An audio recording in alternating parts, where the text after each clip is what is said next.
She was climbing his fence at midnight barefoot, shaking, tears frozen on her face, and the only thing Nathan Brooks could think was, why does she trust me enough to run to me?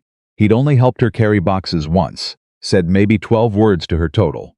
But there she was, one leg over the top rail, coat half torn, knuckles white, and behind her, a man was slamming his fists against her front door, hard enough to shake the walls.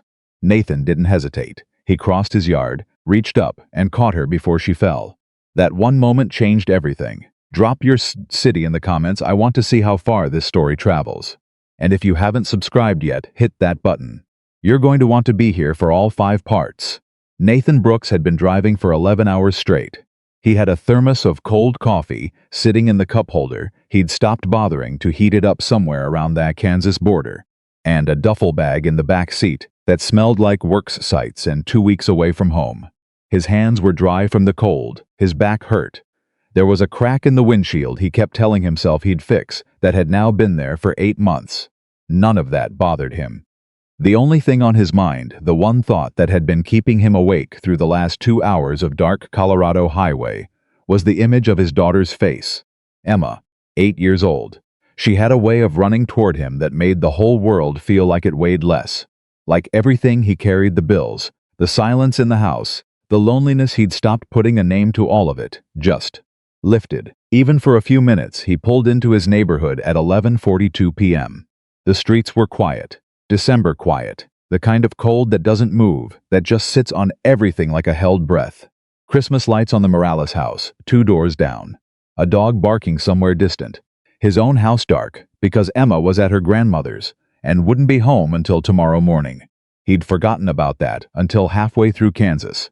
The house was going to be empty.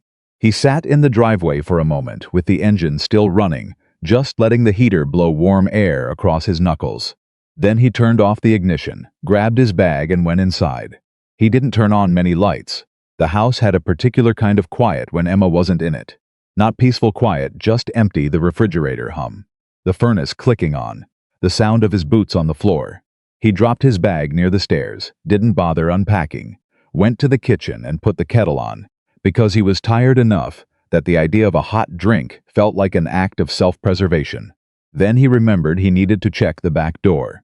He'd had a problem with the latch 2 weeks ago before he left. He'd meant to fix it before the trip. He hadn't. He didn't know if he'd locked it right. He walked through the kitchen, flipped on the back porch light, and pushed open the back door. Cold air hit him in the face, and he saw her. She was on the fence, not near it, not leaning against it. On it halfway over the top, one leg already on his side, one hand gripping the wooden rail so tight he could see the strain in her arm even from 10 feet away. Her coat was thin, a gray thing open, like she'd grabbed it off a hook and run. Her feet were in socks, no shoes. One sock had already come half off. Her hair was loose and wild, not styled, like she'd been asleep or close to it when whatever had happened had started happening. She hadn't heard the back door open. She was looking back over her shoulder at her own house.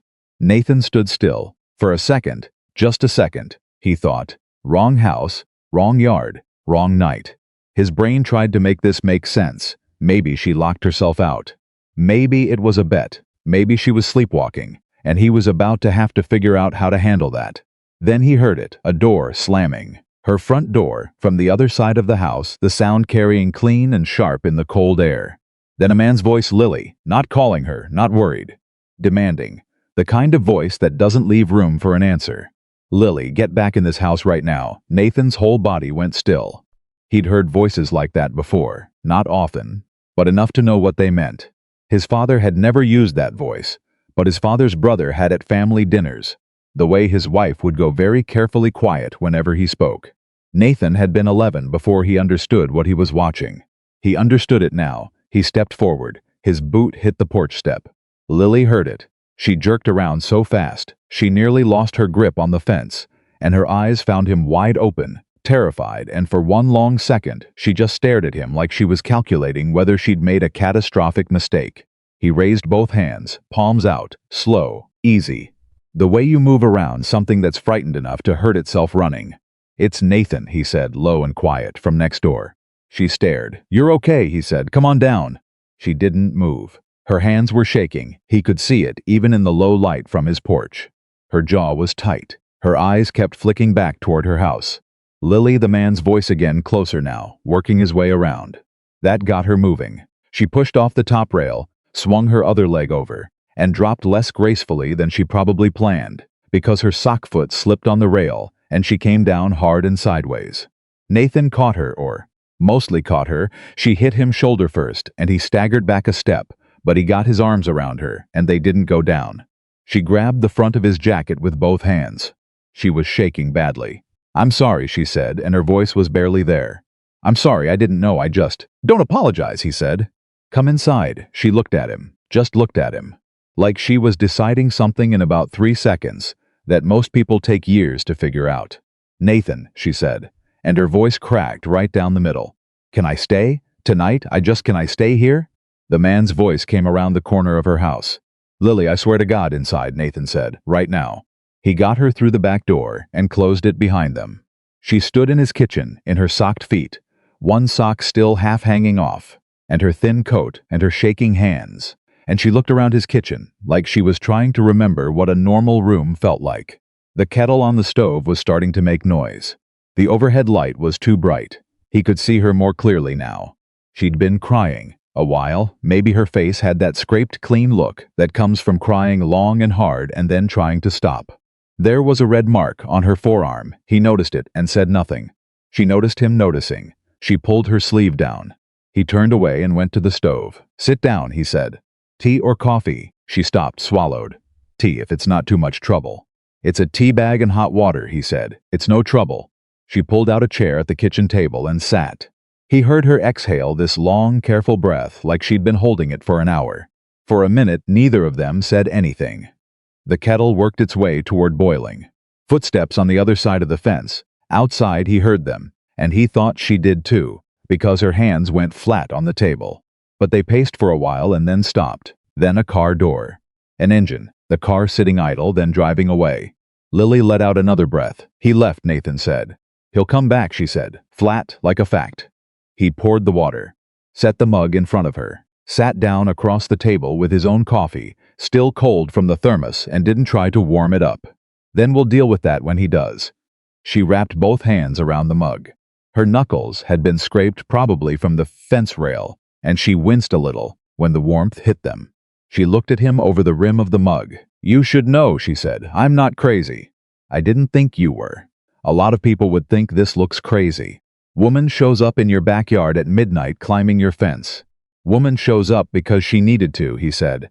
"That's what it looks like to me." She went quiet. He drank his cold coffee. "I've been your neighbor for almost a year," she said, finally. "I know we've barely spoken. I know that too." "So why?" She stopped herself, wrapped her hands tighter around the mug. "Why did you just let me in, without asking questions? Without—" "I'm asking questions now," he said. "The most important one first." He looked at her directly. "Are you hurt, the arm?" She looked down at her sleeve. "It's old," she said, "from last week. I'm okay." He held her gaze for another second, long enough to make sure she wasn't just saying what she thought he wanted to hear. Then he nodded once. "Okay. The rest can wait until you've got some heat in you." She looked at him for a long moment. "You're not what I expected," she said. He almost asked what she expected. But he'd been on the road for 11 hours, and his brain was slow, and something told him that question would take them somewhere complicated. So he just said, "Neither are you," and left it at that. He set her up in the guest room. It wasn't much of a guest room. It doubled as a storage space for Emma's overflow toys and Nathan's off-season gear, but it had a bed, clean sheets, and a door that locked. He showed her the lock. She checked it twice. He understood. "My number's on the fridge," he said, standing in the hallway outside the room. "If he comes back, or if you just—" He stopped. "For any reason." She nodded. She'd stopped shaking, mostly, or she was controlling it better. "Nathan." She said his name like she was testing the weight of it. "Thank you. Get some sleep," he said. "It's almost midnight." She started to close the door, then stopped. "Your daughter, Emma. She's not here tonight." He was mildly surprised she knew Emma's name. Then remembered that neighbors hear things, and that he hadn't exactly been quiet when he'd called Emma home from the backyard this past summer. "She's at her grandmother's," he said. "Back tomorrow morning." She nodded. Some of the tension in her face eased, like she'd been holding something she could finally put down. "Okay," she said. "Okay, good." He didn't ask what she meant by that. He had a feeling he knew. She closed the door. He stood in the hallway for a moment, listening to the house settle around him. Then he went back to the kitchen, poured the rest of his cold coffee down the drain, and finally made himself a real cup. He sat at the table alone, thought about the man's voice. Lily. The way it came around the corner of that house like a threat with feet on it. Thought about the red mark on her arm, old, she'd said, from last week. Thought about the fact she'd climbed a fence instead of calling 911. There were a lot of reasons a person might do that. Some of them practical, some of them sadder than practical. He sat with his coffee in the quiet house and let himself think. Here's the thing about Nathan Brooks that most people got wrong. They looked at him and saw quiet, and they read quiet as simple. Unfeeling, maybe. Or just not particularly deep. He was a tall man, broad through the shoulders, the kind of guy who'd been fixing things with his hands since he was 14 and had the calluses to prove it. He didn't talk a lot. He didn't volunteer information about himself. He'd learned early that most people filled silence with their own assumptions, and correcting them always seemed to take more energy than it was worth. So he let people assume. His ex-wife, Claire, had eventually stopped reading him as quiet and started reading him as absent. She wasn't entirely wrong about that. He'd been there physically there, in the house, at the dinner table, but there had been a period of 2 or 3 years, right in the middle of their marriage, where he'd been so deep in his own head that he might as well have been in another room. Thinking about work, thinking about money, thinking about all the ways he was falling slightly short of the man he'd meant to become by 30. Claire had needed someone who could say, out loud, what he was feeling. Nathan had needed someone who didn't require that of him constantly. They'd spent 4 years trying to negotiate the gap. In the end, they hadn't managed it. Emma was 7 when the papers were signed. Now she was 8, and she handled things better than Nathan expected, partly because kids are more resilient than adults give them credit for, and partly because he and Claire had made a deliberate choice not to make her a battlefield. They'd each swallowed a lot of things they'd wanted to say in order to give her that. That was something he and Claire had gotten right. He respected her for it. Wasn't sure she respected him for much, but he respected her for that. He'd been alone for a year and a half. It hadn't been as bad as he'd expected. He'd settled into his life the way you settle into a house you've stopped trying to redecorate. It was his, it worked. He knew where everything was. He didn't love the silence. Exactly, but he'd made peace with it. He hadn't been looking for anything to change. But here's what he remembered, sitting at that table with his coffee. When Lily had moved in 11 months ago, he'd been home by accident. He wasn't supposed to be there. He'd had a job fall through, last minute a contractor delay, a rescheduled site visit, and so instead of being 2 hours away installing a commercial HVAC system, he was sitting in his driveway eating a sandwich, watching a moving truck pull up next door. One woman, no friends helping, no family, just her and the moving company looked like 2 guys who were going to put the stuff where they were told and nothing more. She'd managed for about an hour before he'd watched a bookshelf almost fall on her. He'd been over the fence, his fence, not hers, and through her gate before he'd consciously decided to move. Careful was the first thing he said. She'd looked at him with about 4 different emotions moving across her face all at once: embarrassment, relief, wariness, and something else he couldn't identify, and said, "I had it." "You didn't have it," he said, "but that's okay. I've got 2 hands and nowhere to be. Point me at something." She'd stared at him for a second, like she was waiting for the part where he said something else. Something she'd been expecting. He didn't say anything else. Just waited. "The couch," she said finally. "I can't get the angle right through the front door." "Those couches never fit the way they should," he said. "What's the measurement on the door frame?" She blinked. "I don't know. Go get a tape measure. We'll figure it out."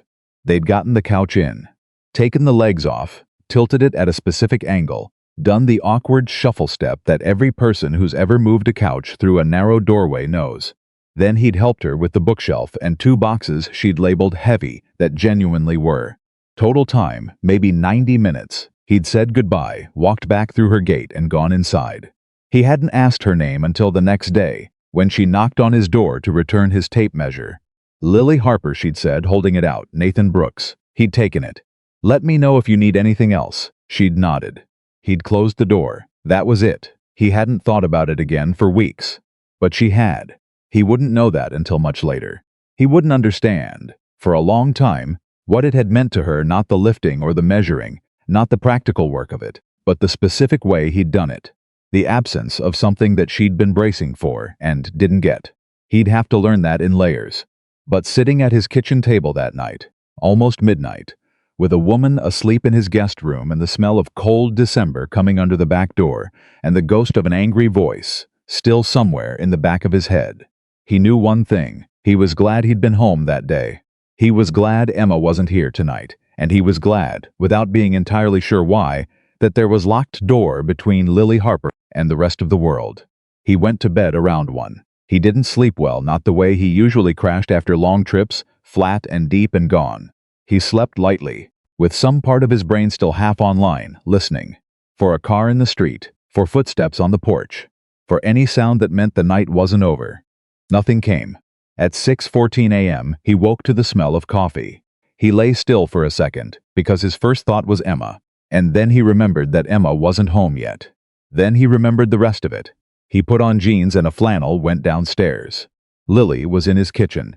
She was standing at his counter with a mug in her hand, and the coffee maker had been figured out, and she'd found his stash of the good coffee beans he only used on weekends. She was dressed the same clothes as last night, which made sense. She hadn't exactly had time to pack, and her hair was pulled back now, neat. She'd found a way to wash her face. She looked steadier. When she heard him on the stairs, she turned, and the look on her face was hard to read, like she hadn't worked out yet what she was supposed to say. "I made coffee," she said. "Is that okay?" "It's my kitchen," he said. "You don't need to ask." "I used the good beans. I could see they were the good beans." Still fine. She handed him a mug. She'd already poured one for him. They sat at the table. Same table as last night, same chairs, morning light now where the porch light had been. And the situation was different enough that it felt like a different room. "He's not coming back today," she said. "He'll think it through. He gets cold when he thinks. He won't do anything today." Nathan listened. "I need to call the police today." "I know that, she stopped. "I needed last night to not be a police thing. Just for one night." "Yeah," he said. "It does." She looked into her coffee. "I've called them before. It helps for a while. Then it makes him angrier." She paused. "I'm not making excuses for not calling. I didn't ask you to explain yourself." She looked at him. "You should be asking me a lot of questions." "Probably," he agreed. "Why aren't you?" He thought about it. Took a sip of coffee. "Because you already know everything you need to do next," he said. "Me asking a bunch of questions isn't going to help you figure that out any faster. It's just going to make you feel like you have to perform the explanation." She went very still. He watched something move through her expression, something complicated, something that looked almost like pain, but older than the night before. "My sister," she said, "asked me 47 questions in 20 minutes the first time I called her about him. I know because I counted. By the end I felt like I was on trial." "That's not what this is," he said. "I know," she said. She stopped again. "That's the part I'm still getting used to." They sat with that. Outside, a car passed on the street. Somewhere, a neighbor's dog. The furnace clicked on. "His name is Derek," she said eventually. Not because he'd asked. Because she'd decided to tell him. "We were together for about 2.5 years. I moved here to get away from him. To put enough distance between us that," she set the mug down. "He found me 3 months ago. He's been showing up. At first it was just to talk. Then it was to argue. Last night was the first time she stopped. He waited." She didn't finish the sentence. She picked up the mug again. "Last night was different," she said. "That's all." "Okay," he said. She looked at him. "You believe me?" "Why wouldn't I?" She didn't answer. But from her expression, the answer had something to do with a list of people who hadn't. He drank his coffee. "Emma comes home this morning," he said around 9. "I'm going to tell her you had some trouble next door, and you're staying for a bit. She's 8. She's smart, but she doesn't need the whole picture." Lily blinked. You don't have to do that, I know." "I wasn't asking to stay. Last night I just needed to get through the night. I can go back to my house today, I can." "You just told me he'll come back when he's worked himself back up," Nathan said. "And your front door is on the other side of the fence from my backyard." She went quiet. "Stay for a few days," he said, "until you've made some calls, figured out next steps. Emma's room is full of stuff, but the guest room is yours." She looked at him for a long moment. Her eyes were doing something complicated, calculating, and under that, something more fragile. "Why are you doing this?" she asked, genuinely. "Because people don't just My daughter is going to grow up in the world, he said. I'd like to think that if she ever needed this, someone would give it to her. Lily's jaw tightened, not in a bad way, in the way of someone trying to hold something together. Okay, she said very quietly. Okay, he said. He got up to get a refill, and the morning went on, and neither of them said much, and somehow that was exactly enough. Emma came home at 9:07, ran through the front door, launched herself at Nathan, with the faith of someone who has never once doubted they'll be caught, and made the house completely different in 30 seconds flat. She stopped when she saw Lily at the kitchen table. Lily saw the stop, set her mug down, gave Emma the full, calm attention of someone who worked with people for a living, and knew that a child's first impression was everything. Hi, Emma said carefully. Hi, Lily said. I'm Lily. I live next door. Emma looked at her father. Lily's going to be staying with us for a little while, Nathan said. She had some trouble at her house. Emma considered this, the way 8-year-olds consider serious things thoroughly, and from a direction adults don't always anticipate. What kind of trouble? The grown-up kind, Nathan said.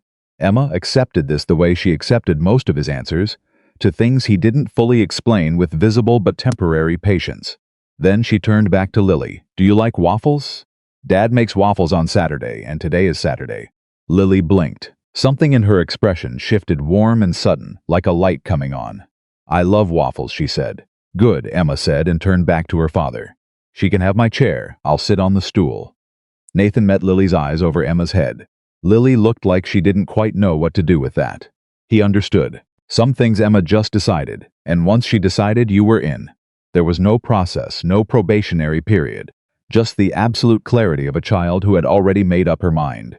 He didn't know yet what that was going to mean. But he got out the waffle iron, and the three of them had breakfast, and the house, for the first time in a long time, did not feel quiet. That was the beginning of something neither of them had a name for yet. Nathan didn't know that morning what he was building. He just knew he wasn't building it alone. The waffles were gone by 10 o'clock, and the plates were stacked in the sink, and Emma had already disappeared upstairs to her room with the particular speed of a child, who has somewhere very important to be which, at 8 years old, usually meant her books, or her drawings, or the elaborate world she'd constructed in the corner of her bedroom with yarn and cardboard boxes and rules only she fully understood. Nathan stood at the sink rinsing plates. Lily sat at the table with her second cup of coffee, and for a few minutes neither of them spoke, and it wasn't uncomfortable. That was the thing he noticed first. Most silences with people he didn't know well had an edge to them, the pressure to fill space, to perform ease. This one didn't. She just sat there, and he just stood there, and the water ran, and the morning moved. I need to make some calls, she said. Use the living room, he said. It's quieter. She nodded, got up, and he heard her in there for the next 40 minutes, her voice low, steady, measured. The kind of voice a person uses when they've said something so many times, to so many people, that the emotion has been pressed out of it. He didn't listen to the words. He just kept moving around the house, carrying his bag upstairs, throwing laundry in, doing the ordinary morning things that needed doing. When she came back to the kitchen, she set her phone face down on the table. Okay, she said. He looked at her. Police report is filed. There's a record of last night. She sat down. My friend Sarah, she's a lawyer. She does family law. She's going to look at what I have. Documents, texts, photos of the arm. She said it without flinching now, the way she said the other practical things. And I called my building's property manager. Change the locks request is in, but they can't get there until Monday. That's 3 days, Nathan said. I know. He pulled out a chair across from her and sat. Then you're here through Monday. She looked at him carefully. Nathan, you don't have to. I know I don't have to. He held her gaze. Emma already gave you her chair. You don't want to disappoint her, do you? Something shifted in her expression, not quite a smile, but the shape of one. That's manipulation, she said. Little bit, he agreed. She looked down at her phone, looked back up. 3 days, she said. 3 days, he said. And I'm a light sleeper, so don't worry about the back door. She held his eyes for a moment. There was something in hers gratitude, yes, but underneath it something more complicated. Like she was trying to figure out what category he fit into, and none of the categories she had were quite right. Why are you a light sleeper, she asked. He hadn't expected that question. Single dad, he said. You learn. She nodded slowly. Like that answer meant more to her than he'd intended. It was 10:47 in the morning on a Saturday in December, And Nathan Brooks had a woman he barely knew sitting at his kitchen table, and somehow the whole thing felt less strange than it probably should have. He got up and made more coffee. The day passed in the way that unexpected days sometimes pass, not badly, just differently than anything he'd planned. Emma came downstairs around noon and inserted herself into the situation with the complete lack of self-consciousness that only children manage, asking Lily questions with the rapid-fire directness of someone who hadn't yet learned that some things were elite to ask. "Do you have kids?" "No," Lily said. "Do you want them?" "Emma," Nathan said. "What? It's a question. It's a personal question." Emma considered this. "Is it more personal than asking if she was scared last night?" Nathan looked at Lily. Lily pressed her lips together to keep from laughing. "Yes," Lily said to Emma, serious and direct, because she'd apparently figured out that Emma responded better to that than to deflection. "Both of those are personal questions, but I don't mind. I don't have kids and I don't know yet whether I want them." "Is that okay?" Emma thought about it. "Yeah," she said. "Dad doesn't know what he wants for dinner most nights either. Some things just take time." She went back to her book. Nathan stared at the table. Lily covered her mouth with her hand. "She's something," Lily said when Emma was out of earshot. "She really is," he said. "She's going to be a lot when she's a teenager." "I know," he shook his head. "I try not to think about it." Lily smiled fully this time, not held back. And it changed her face in a way he hadn't expected, made her look lighter, like something had lifted slightly. He found himself wanting to say something that would make her smile again. Then caught himself having that thought, and looked back at his coffee. Around 3 o'clock the sound came. A car, slow on the street in front of the house. Nathan was in the living room. He heard it and went still. Then he walked to the window, not quickly, not dramatically, just steady, and looked out through the side of the curtain. A dark blue sedan, moving slow, not stopping. His jaw tightened. He turned around. Lily was standing in the doorway of the living room. She'd heard it too. Her face had changed, that particular stillness that had been there last night, the held breath kind. "He drives a dark blue sedan," she said. It wasn't a question. "Yeah," Nathan said. Neither of them moved. The car went past. Didn't stop. Didn't come back. Lily let out a slow breath through her nose. Nathan turned away from the window. "I'm going to give you my number," he said. "Put it as a contact right now. If you see him, if you hear him, if something feels wrong, you call me. It doesn't matter where I am in the house." She pulled out her phone. He recited his number. She typed it in. "What do I save it as?" she asked. He almost said his name. Then something stopped him. Some instinct he couldn't fully name. "Save it as next door," he said. "So it's the first thing you see when you pick up the phone." She looked at him over the top of her screen for a moment. "Okay," she said, and typed it in. She held the phone for a second, then turned it around so he could see the screen. Next door, right at the top of her recent contacts. "Good," he said. She put the phone in her pocket. The moment settled. And then Emma appeared from the hallway and wanted to know if anyone was going to help her build the thing she was trying to build. And the tension in the room broke like ice in spring. And they both went to see what the thing was.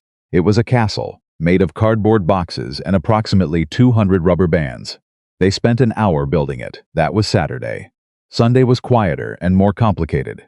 Nathan got up at 6 the way he always did when he was home, old habit. Couldn't shake it even when he tried. He was standing in the kitchen making coffee when he heard footsteps on the stairs and thought it was Emma. It wasn't. Lily stopped at the bottom of the stairs when she saw him. She was in her clothes from the day before, still the same set, because she'd left her house with nothing. And her hair wasn't pulled back yet, and she looked like someone who'd been awake for a while, but hadn't been able to think of a reason to get up. He recognized that feeling. He said, "Morning." She moved to the kitchen, slow. "I didn't mean to interrupt You're not interrupting anything." He held up the coffee pot. She nodded. He poured a cup, handed it to her. She sat at the table. He sat across from her. "I couldn't sleep," she said. "I heard you," he said. Not accusatory, just honest. He'd heard her moving around, the creak of the guest room floor. He hadn't said anything. She wrapped her hands around the mug. "I keep running through it in my head. Last night, I mean Friday night. The things he said before I ran." Nathan waited. She stopped. Her jaw worked. "He said that no one else was going to want me. That I was lucky to have him, because at least he knew what he was getting with me." She looked at her coffee. "He meant my size. That's what he always meant when he said things like that. That I was too big. And I should be grateful that someone that he, She stopped. Nathan watched her hold herself still. The deliberate stillness of someone who's learned that if they stay very quiet inside themselves, the emotion will pass without doing too much damage. He's wrong, Nathan said. Simple, flat, no performance in it. She looked up. He's saying the thing he knows hurts most, Nathan said. Because he wants you to believe it, because if you believe it, you stay. He held her gaze. That's not love, that's a trap. She stared at him. I've got a daughter, he said, so I think about this stuff maybe more than I would otherwise. What people use as weapons, what they use to keep people small. His voice stayed level.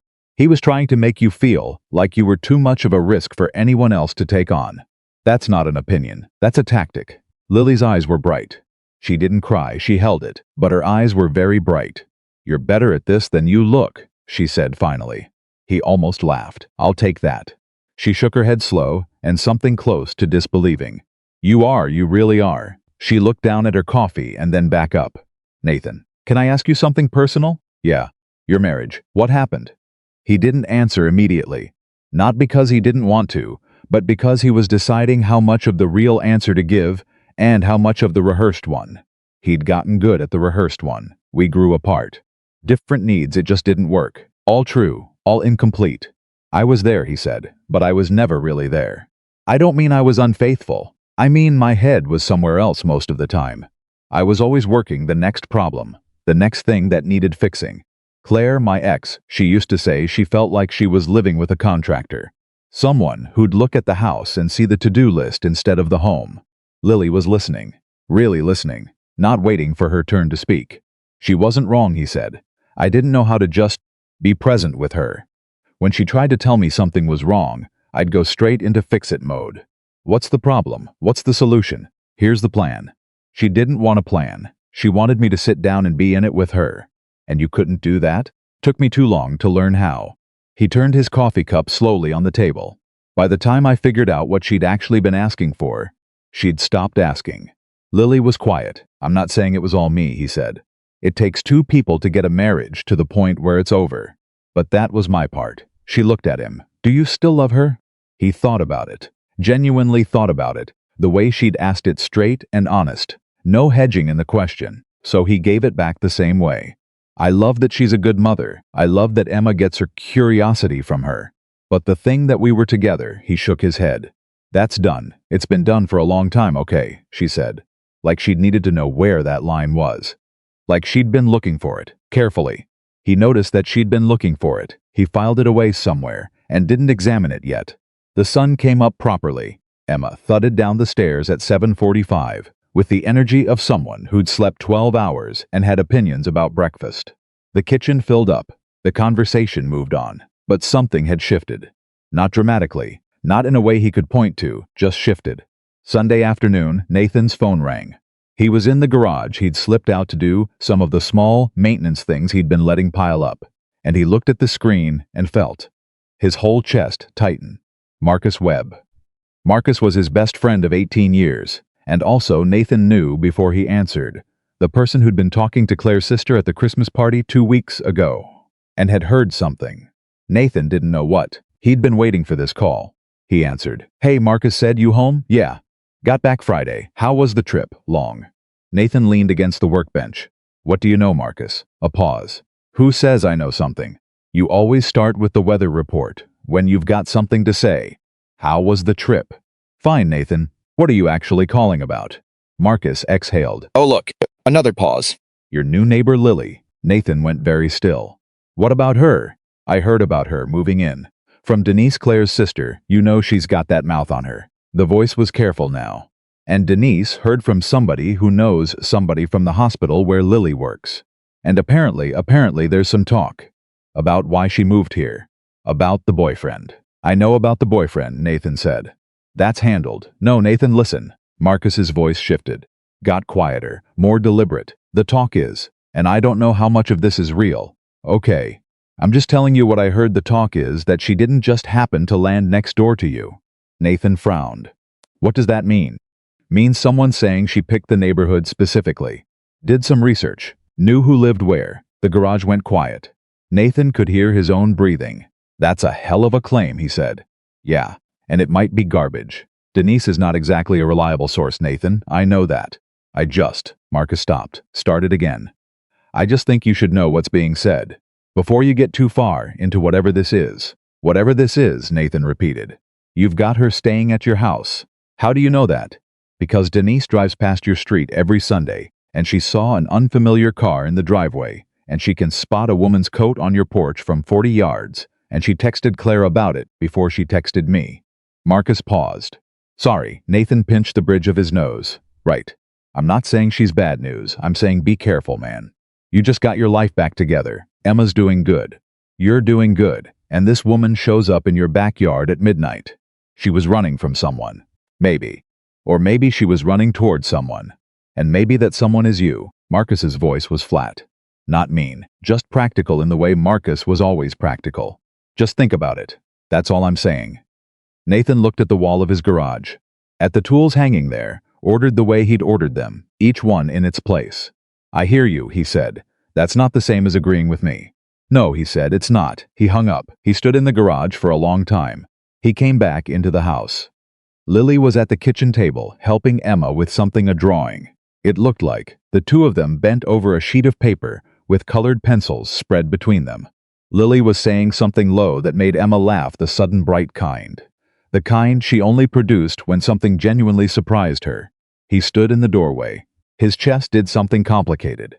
He thought about what Marcus had said, considered it seriously, the way Marcus deserved, because Marcus had been right about things before, and wasn't someone to dismiss. Picked that night apart, the fence, the timing, the fact that she'd run to him. Ran through the last 11 months, the food she'd left, the plants she'd watered, the note she'd put in his mailbox when Emma had that bad cold in October. Let me know if you need anything. I'm right next door. He thought it was kindness. What if it was strategy? He looked at her, at his kitchen table with his daughter who was laughing, and he felt two things at exactly the same time, the warmth of the picture in front of him and the cold edge of doubt running underneath it like a wire. He didn't know which one to trust. He decided he wasn't going to decide yet. He walked into the kitchen. Moved anything around in there? He nodded toward the garage, directed at Emma. No, she said without looking up. I didn't. She looked up. Lily was showing me how to draw a fence. He looked at the paper. There was a fence on it, wooden with a gate, and two figures on either side of it. Small, careful figures, one on each side. Nice, he said. Lily met his eyes. He couldn't tell if she saw anything in his face. He was working to keep it neutral. She looked back at the drawing. Emma wanted a story picture, she said. I don't know if I'm much of an artist. It's good, Emma said firmly. I'm going to put it on my wall. Nathan sat down, poured a glass of water, said nothing about the phone call. Said nothing about Marcus. Said nothing about the doubt that was sitting in his chest like a cold stone. He just watched his daughter draw, and he told himself he had time to figure it out. He told himself that Monday came fast. The locksmith showed up at Lily's house at noon. Nathan walked with her to the door, not inside, just to the walkway, and she did the whole thing herself, handled it efficiently, gave nothing to the locksmith except the necessary information and a tip at the end. She was competent. He'd noticed that across the weekend. She was fully capable of managing her own life. She wasn't someone who needed rescuing. She was someone who'd needed a night. There was a difference.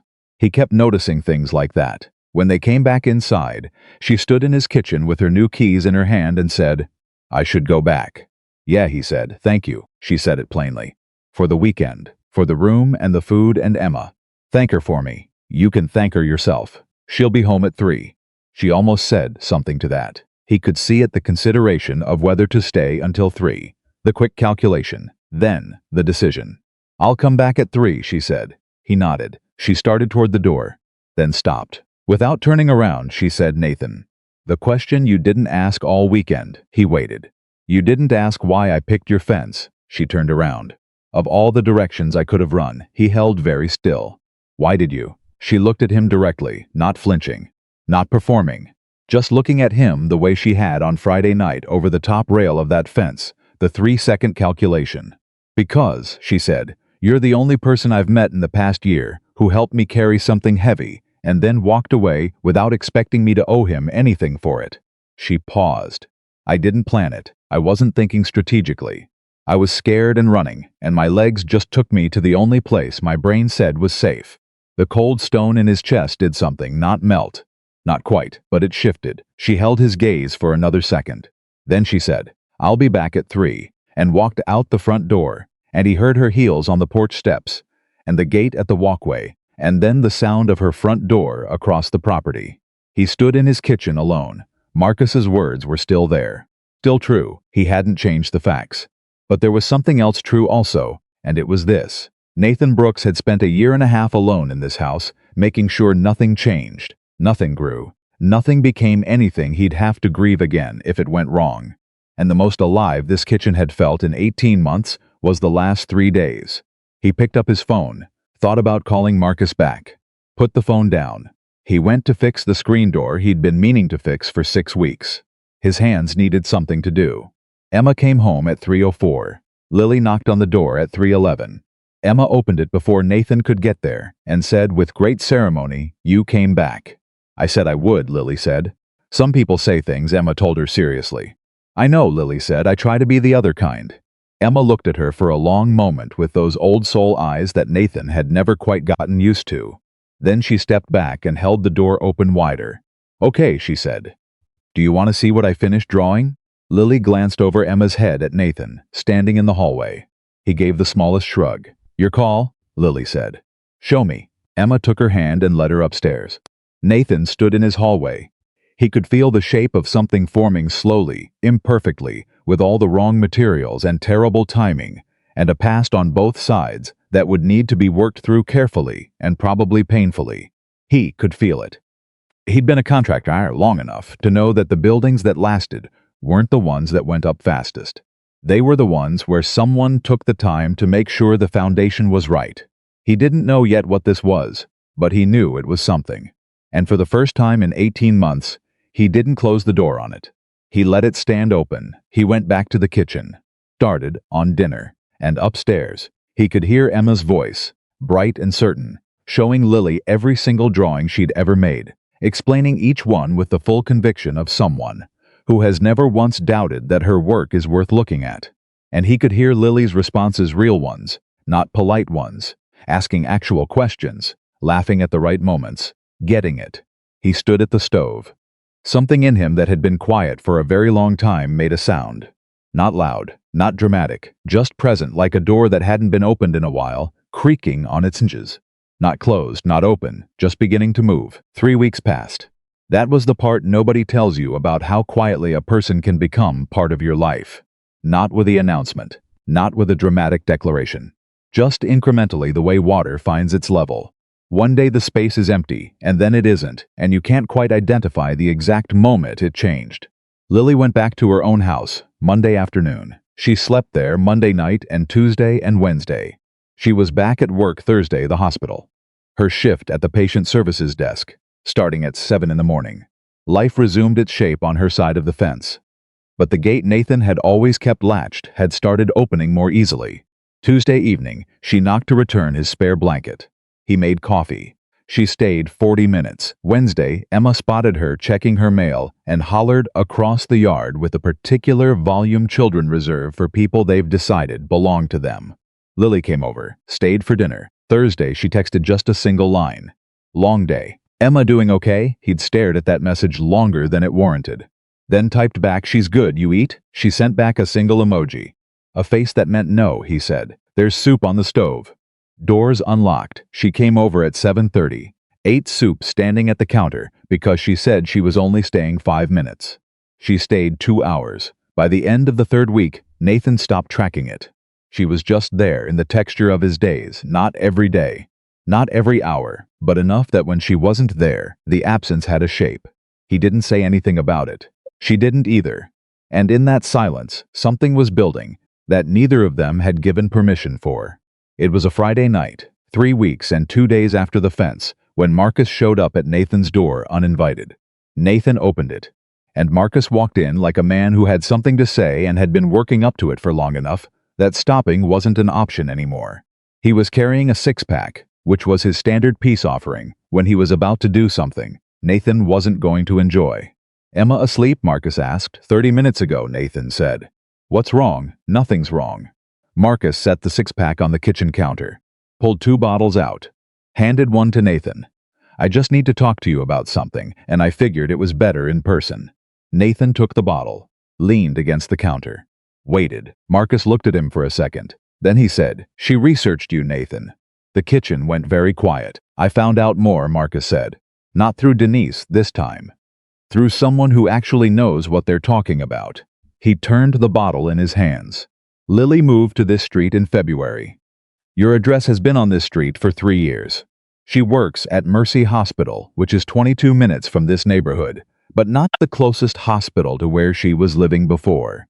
She passed 2 hospitals closer to her old apartment to take this job." Nathan said nothing, and the house she rented it went on the market in January. She put in an application the same week it listed, before she'd even toured it in person. Marcus paused. The landlord told a mutual acquaintance she'd called, twice asking specifically if the property at 4412 was still available. 4412 is my address, Nathan said flatly. "Yeah," Marcus said. "I know." Nathan set his bottle down on the counter. He didn't throw it. He didn't raise his voice. He just set it down very carefully and stood there. "Who told you this?" he said. "Does it matter?" "Yeah, it matters." Marcus looked at him. "Kevin Marsh. He manages 3 rental properties on this street. Lily rented from a different landlord, but Kevin knows the guy. They were talking, and Kevin put it together, and he told me, because he knows we're friends." Kevin Marsh was not a gossip. Kevin Marsh was one of the most grounded people Nathan knew. That was the part that made it land. "Okay," Nathan said. His voice was very level, too level. The kind of level that came from holding something down hard. "Nathan," I said, "okay, Marcus, that's not an emotion. That's a lid. I know what it is." Nathan picked up the bottle again. Drank. Set it back down. "I don't know what to do with this yet." "I know, I get that." Marcus leaned forward. "But here's what I need you to hear. I'm not saying she's dangerous. I'm not saying she's running some kind of con. But Nathan," he stopped, his voice dropped. "She planned this. She chose your street. She chose your neighbor's house. And then she engineered a situation where she had a reason to come to your door." He looked at his friend steadily. "Maybe she's lonely. Maybe she saw something in you and she wanted to be near it. I don't know what's in her head, but you have a daughter in this house. And you deserve to know what you're dealing with." Nathan was quiet for a very long time. He thought about the soup, the texts, the colored pencils on the kitchen table. He thought about the red mark on her arm. He thought about Derek's voice coming around the corner of that house on a December night. Lily, absolute, possessive. The voice of someone who'd had years of practice making a person feel like they were nothing without him. He thought about that. And then he thought about what it would mean, what it would actually mean if Lily had gone looking for someone safe before she'd even moved here. If she'd tracked down a quiet man with a good reputation and a stable life and a kid and planted herself next door, because she was trying to build a perimeter against the person she was running from. He turned that over. "What does she get out of it?" he said finally. Marcus blinked. "What if she planned this, if she chose me? What does she get? If it's a con, what's the play?" He looked at Marcus. "What's she taking from me?" Marcus opened his mouth, closed it, opened it again. "That's not Nathan. It's not necessarily about what she takes. It's about the deception." "Tell me what she's taken," Nathan said. 3 weeks. She's had soup at my counter, and she's helped my daughter with her drawings, and she's never once, not once, asked me for anything. No money, no favors, no commitment." He stopped. "What is the con, Marcus? Because I'm looking at it and I can't find it." The kitchen was very still. "Maybe it's not a con," Marcus said slowly. "Maybe it's just, maybe she got attached to the idea of you before she knew you. And that's still strange?" Nathan said, "Yeah. She's someone who was trapped with a man who broke her down, piece by piece, for 2.5 years, Nathan said. His voice was quiet, but it had weight to it, and before she left him, she found a neighborhood. Found a house, made sure she'd have something stable to run to. He looked at Marcus steadily. "Is that calculation or is that survival?" Marcus didn't answer. "Because I've met people who calculate," Nathan said. "And I've met people who survive. Those 2 things don't look the same." Marcus sat with that a long time, then he picked up his bottle. "You might be right," he said. "I'm just saying talk to her. Don't let it sit. If there's something real here, it should be able to hold up to an honest conversation." "Yeah," Nathan said, "I know." He did know, he just didn't know when. He found out when 3 days later, because that's how timing works when you're not ready for it. It was a Monday evening, and Lily had come over after her shift exhausted, still in her work clothes, the particular worn-through look of someone who'd spent 8 hours being patient with people who weren't always patient back. Emma was finishing homework at the kitchen table. Nathan was heating up leftovers. It was ordinary. That was what he would remember later. How ordinary it was. And then Emma, without looking up from her math worksheet, said, "Lily, how come you moved here?" Lily, who was sitting across the table with a glass of water, said, "I needed a fresh start." "From what?" Emma asked. "Emma," Nathan said. "It's a question," Emma said. "It's personal," he said. She answered the other personal question. "Fine," Emma said, with the absolute logical consistency of someone who keeps track of these things. There was a beat of silence, then Lily said quietly, "It's okay." She looked at Emma. "I was living somewhere that wasn't good for me, and I needed to find somewhere that was." Emma nodded, processing. "How do you know a place is good for you before you live there?" Lily was quiet for a second. Her hands were flat on the table. She glanced up, and she caught Nathan's eyes. And in that one fraction of a second, he saw her see that something had changed in him. That he knew something she hadn't told him. Her expression didn't collapse. She didn't look away. She held his gaze with the steadiness of someone who has practiced not running from things, even when every nerve is telling her to. "Sometimes you do research," she said, still looking at him. "You look for signs that a place or a street has the kind of people in it you'd want to be around. When things got bad where I was, I started looking. I wanted somewhere quiet, safe." She paused. "I found an article. A local piece from about 2 years ago. About a single dad in this neighborhood who organized a block watch after a kid got hurt at the park. Went door to door, got signatures, showed up for it." She paused again. "That was you." Nathan remembered that. He'd mostly forgotten about it. It had taken 2 weekends and a lot of bad coffee in his neighbor's living room. "I thought," Lily said, carefully, still meeting his eyes, "that a street with someone like that on it was probably a safe street." She looked down at her hands. "I didn't plan on meeting you. I didn't plan on the fence or any of it. I just wanted to live somewhere that didn't scare me." The kitchen was absolutely silent. Emma had stopped writing. Nathan looked at Lily, at her hands flat on the table, the controlled stillness of her posture, the thing she was holding down in her chest that was visible only in the way she was breathing. And he thought about what Marcus had said, and what he'd said back to Marcus, and whether this changed anything. It didn't change what he'd already figured out. It confirmed it. "I know about the article," he said. She looked up fast. "Marcus told me," he said. "He'd heard things.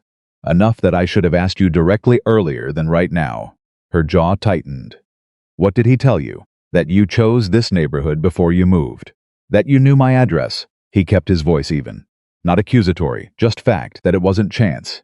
She didn't deny it. She didn't deflect. She said no. It wasn't chance. "Okay," said. She stared at him. "That's it? Okay? What do you want me to say?" he asked. "I want you to be angry," she said, and her voice cracked slightly on the last word. "I want you to tell me it's weird and invasive and I should have just—" She stopped. "Just what?" he said. "Stayed somewhere that was hurting you?" She pressed her lips together, hard. Her eyes had gone bright again the way they did when she was holding something back that wanted to come through. "You looked for a safe street," he said, "and you found one. And then you tried to be a good neighbor for almost a year before you ever knocked on my door." His voice was steady. "I'm not going to make you feel like a criminal for trying to survive." The bright in her eyes spilled over, just barely, one fast blink. Emma, very quietly, went back to her math. The leftovers finished heating. Nathan got up and filled 3 plates, and they had dinner. And nobody said the hard thing that was still sitting in the middle of the table between them. Because some things need to breathe before you can look at them directly. That night, after Lily had gone back to her house and Emma was in bed, Nathan sat at the kitchen table with a glass of water and thought about what it cost a person to plan their escape with that much precision. He thought about 2.5 years.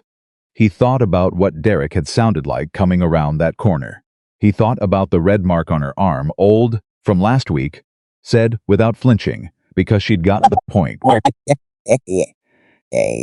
that without flinching, because that's what happens when something becomes normal that should never have been. He thought about a woman sitting alone in an apartment that was becoming dangerous, opening her laptop and looking for a street that looked safe, and finding an article about a man who spent his weekends collecting signatures to protect a neighborhood he'd never be thanked for. He thought about what it meant that she'd chosen a signal, Of all the signals she could have chosen. He put himself to bed at 11. He didn't sleep until well past midnight. The second twist came 14 days later, and this one Nathan did not see coming. It was a Thursday. Lily had a half day at the hospital. She'd texted him that morning, "Off at noon, will you be home?" He'd said yes. He was doing paperwork at the kitchen table when the knock came, and he called out, "It's open," because the door had been unlocked for weeks, now without either of them acknowledging that it had become a habit. She came in, and he could tell immediately before she said a word, before she even put down her bag, that something had happened. She had the look of someone who'd been hit by a piece of information they weren't prepared for. Not scared, not angry, something quieter and more fundamental. Like the floor had shifted. "What happened?" he said. She put her bag down. "Sat across from him, Derek," she said. "He called me this morning, before my shift." Nathan put down his pen. "He's not contesting the protective order," she said. "He's leaving Colorado. His sister is in Phoenix." She stopped. "He's done." Nathan waited. He said he was sorry. Her voice was flat. Not relieved, not grateful, flat. The way a voice gets when it has processed something so many times in anticipation that the actual event lands like an echo of itself. He said he knew he'd gone too far, that he needed help, that he was getting it. She looked at her hands on the table. He said he hoped I'd be okay. "What do you believe of that?" Nathan asked. She looked up. "I don't know. A beat, maybe all of it. Maybe none of it. Doesn't change what happened." She paused. "Doesn't unmark my arm." "No," he said. "It doesn't." She exhaled. Long and slow. "I thought I'd feel better," she said. "When this part was over, I thought I'd feel, I don't know, lighter." She looked at the table. "I just feel tired." "That makes sense," he said. "Does it?" "You've been running for a long time," he said. "Fight or flight doesn't just switch off when the threat goes away. Your body doesn't know it's over yet." He paused. "Give yourself time." She looked at him. "How do you know that?" Emma had a hard year in first grade.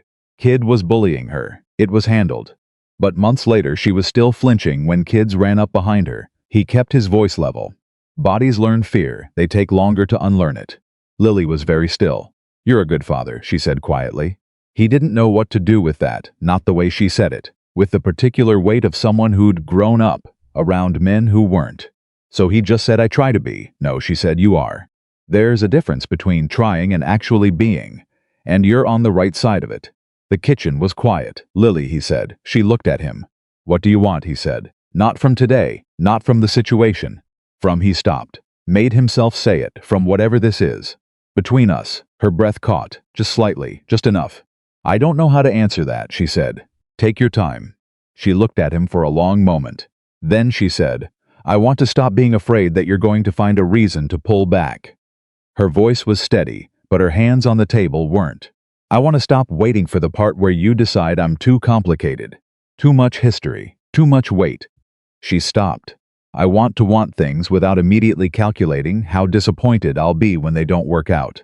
He held her gaze. "That's not a small answer," he said. "You didn't ask a small question." He looked at his hands. Then at her. "I'm not looking for a reason to pull back," he said. "I'll tell you that much. For free." She blinked. Something moved across her face. "Why not?" "Nathan, I researched your neighborhood before I moved here. I basically chose you from a distance. That should be. You chose a safe place," he said. "You chose a signal. And then you showed up, and you carried your own weight, and you never made it my problem. That's not manipulation. That's someone trying to build something careful after something that broke them." Her jaw moved. "I know what broken looks like," he said quietly. "I spent 2 years doing damage control on my own life before I figured out how to actually fix it." He paused. "We're the same kind of careful, Lily, you and me. We just got there by different roads." She looked at him for a very long time. Long enough that the refrigerator cycled twice, and the afternoon light moved across the table between them. "I don't want to ruin what's already here," she said finally. "It's already something, what we have now. And I've ruined things before by wanting more than what was being offered." "Who told you that?" he said. "That you ruined things?" She didn't answer, but the shape of the silence told him exactly who. "Derek," he said flatly. Still nothing from her. "He told you that you asked for too much," Nathan said. "That you were hard to handle. That wanting things made you difficult." He watched her face. "Didn't he?" She looked out the window. Her throat moved. "Yeah," she said, one syllable, barely. "He was wrong," Nathan said. She looked back at him. Her eyes were very bright. "He had it backwards," Nathan said. You didn't ask for too much. You accepted too little, for too long. And now you're sitting here trying to make yourself smaller again so you don't scare me off. And Lily." He stopped. His voice had gotten lower, quieter, but no less sure. "I am not Derek." She stared at him. The bright in her eyes spilled. This time she didn't stop it. She covered her face with both hands, not sobbing, just pressing her palms flat against her face and breathing. And he sat across the table and gave her the space of it without moving, without trying to fix it, without saying anything at all. He'd learned that lesson once already in his life. After about 30 seconds, she took her hands down, pressed the back of her wrist against her eyes, shook her head slowly. "I'm sorry," she said. "Don't," he said. "I don't usually." "I know," he said, "and I don't care." She laughed. Small and wet and real. "You are genuinely the strangest man I have ever met," she said.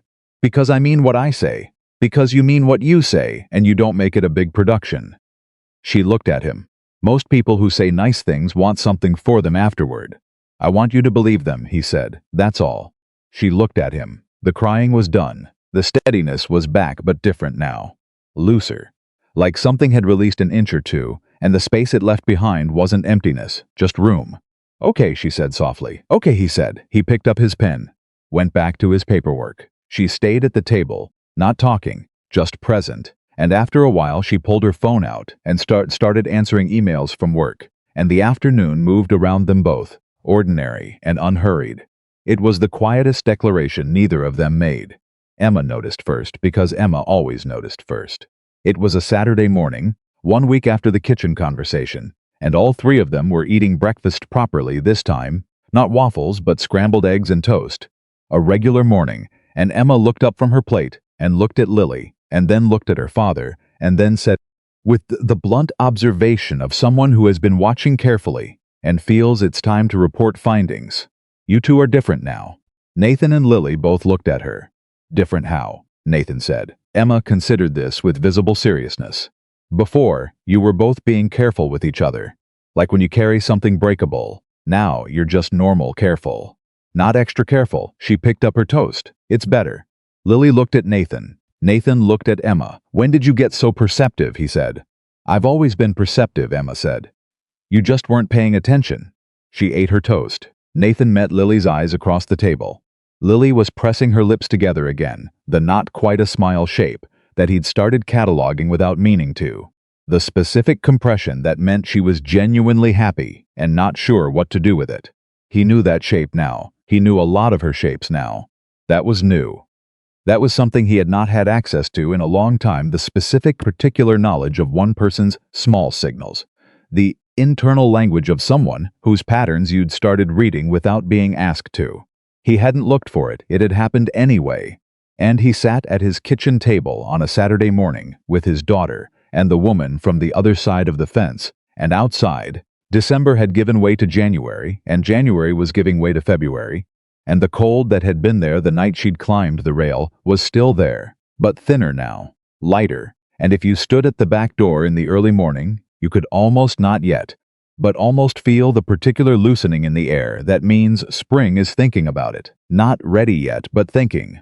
Almost he cleared the plates, he washed them at the sink, and behind him, Emma was telling Lily something important about a book, and Lily was listening with both her hands on the table, and her full attention on an 8-year-old who deserved it, and the kitchen was warm, and the coffee was hot, and Nathan Brooks stood at the sink with his hands in water and felt, for the first time in longer than he could accurately remember, like the person he was and the life he was living were the same size.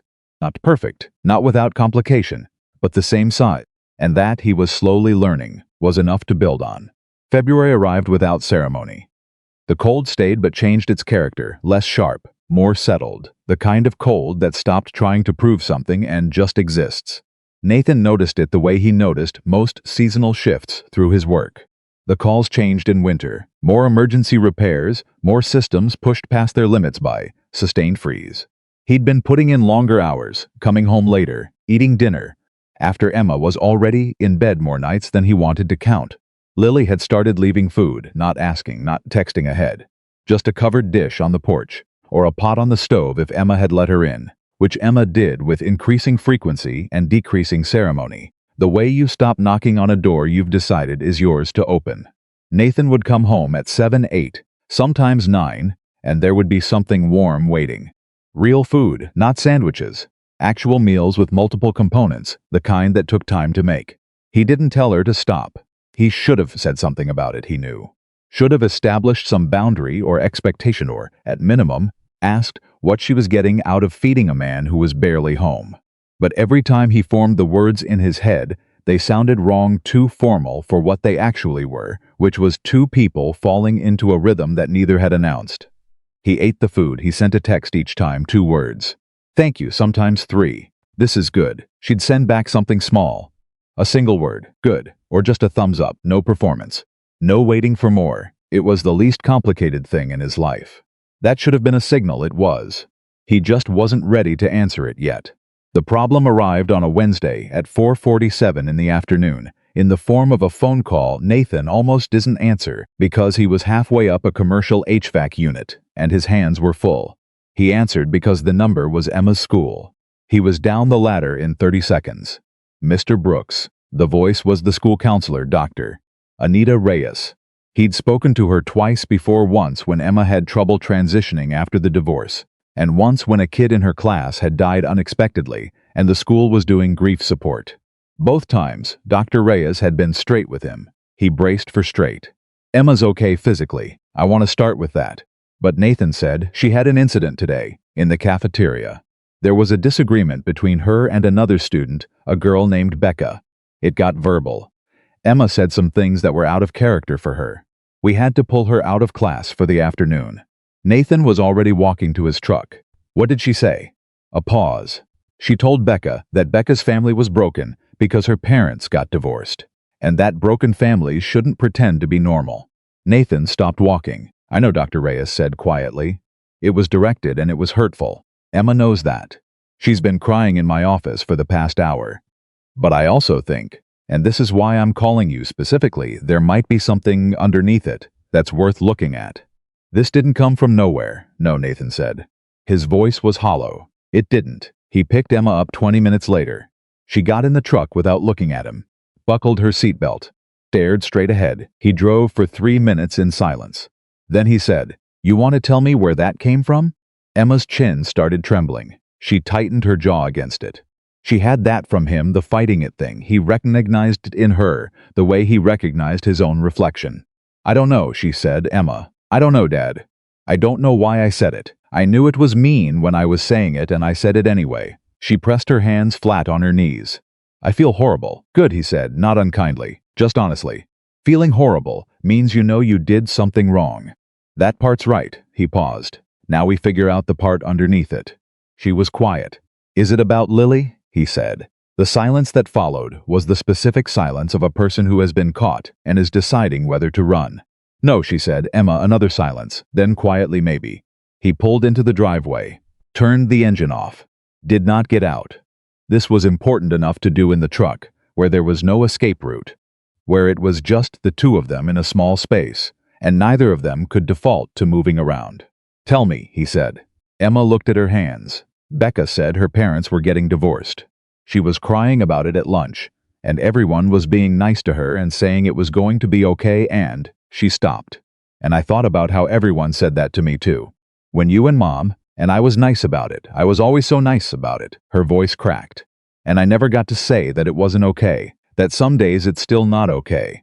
And it came out at Becca, and I know that's wrong. I know she didn't deserve it. She didn't, Nathan said. I know.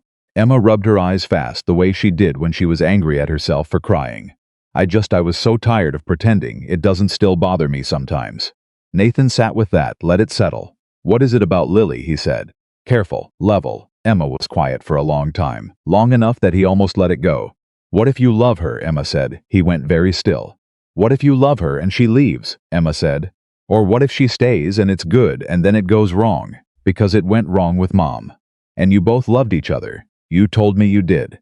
And it still went wrong. She looked at him. Her eyes were red and very serious. I don't want things to go wrong again, Dad.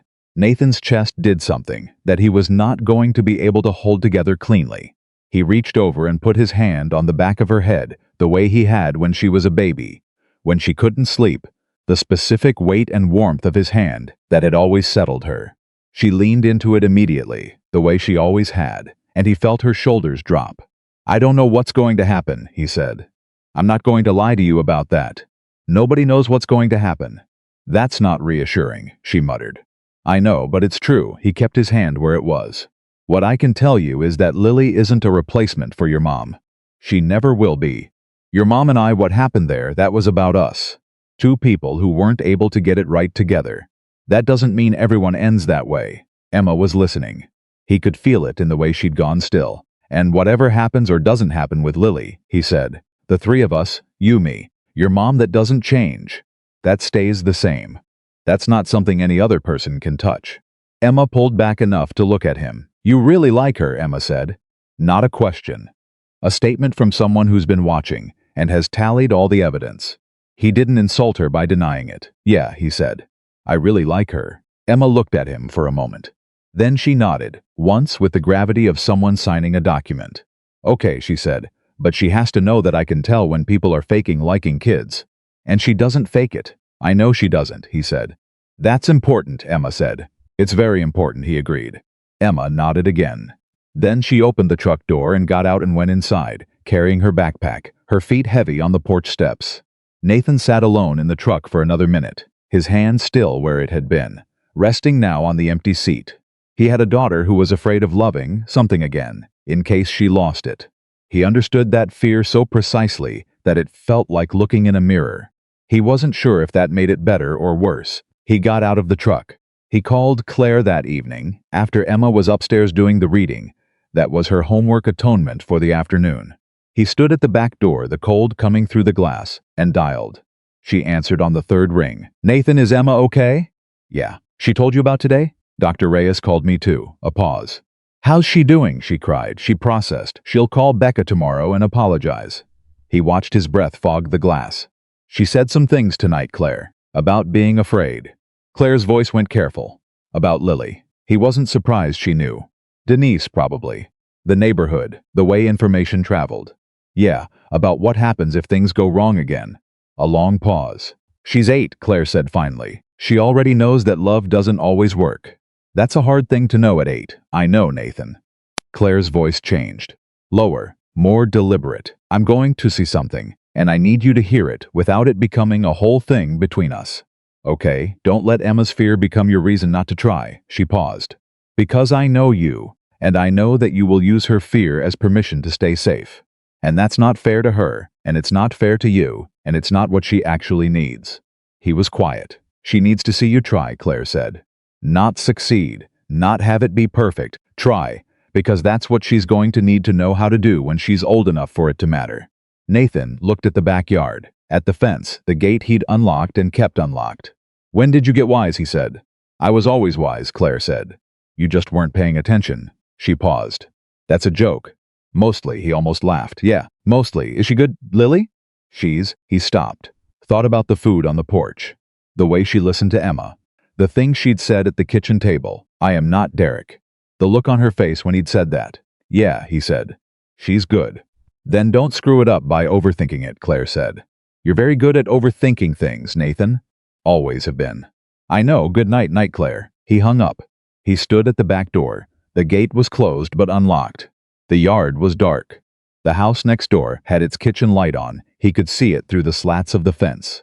She was home. She was probably making tea, or reading, or sitting in the particular quiet of a person who's learned to be okay alone.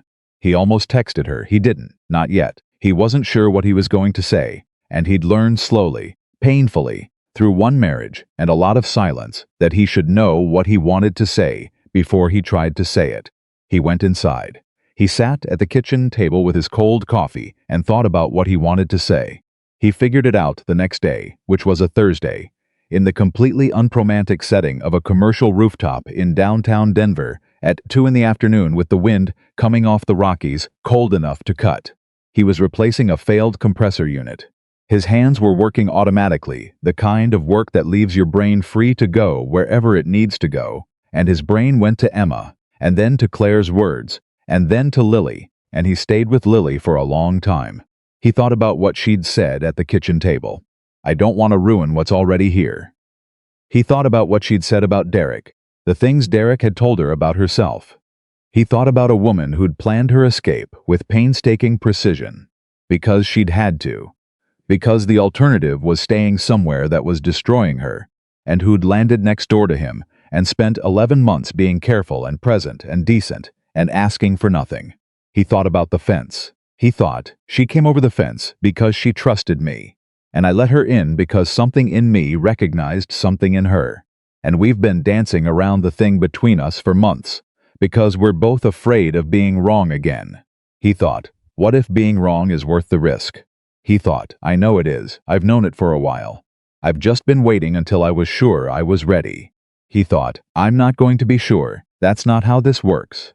He finished the compressor, climbed down, called his job manager to confirm the afternoon jobs. And then he did something he almost never did, which was call in and clear the rest of his afternoon. He had something to say. He was going to go say it.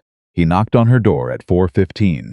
She answered, in work clothes she'd clearly just gotten home, her bag still over her shoulder, her hair still pinned back from the hospital.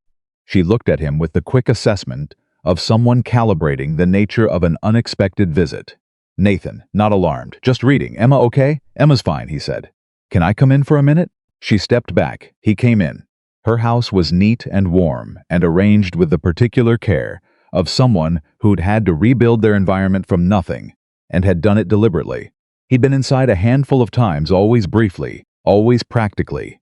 Now he stood in her entryway and looked at the place she'd made for herself and felt the weight of what it had cost her. She'd put her bag down, was watching him. Okay, she said. What's wrong? Nothing's wrong, he said. I've got something to say and I want to say it before I find a reason not to. She went very still.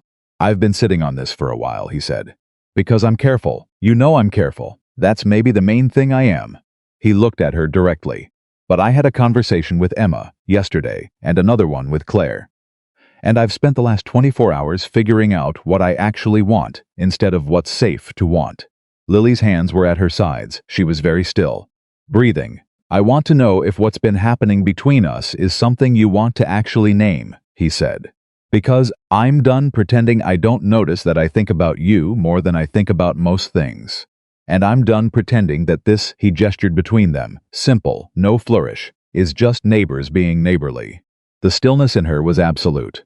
I'm not asking you to promise anything, he said. I'm not asking you to know where this goes. I'm just asking whether you want to stop doing the thing we've been doing, which is feeling everything and saying nothing.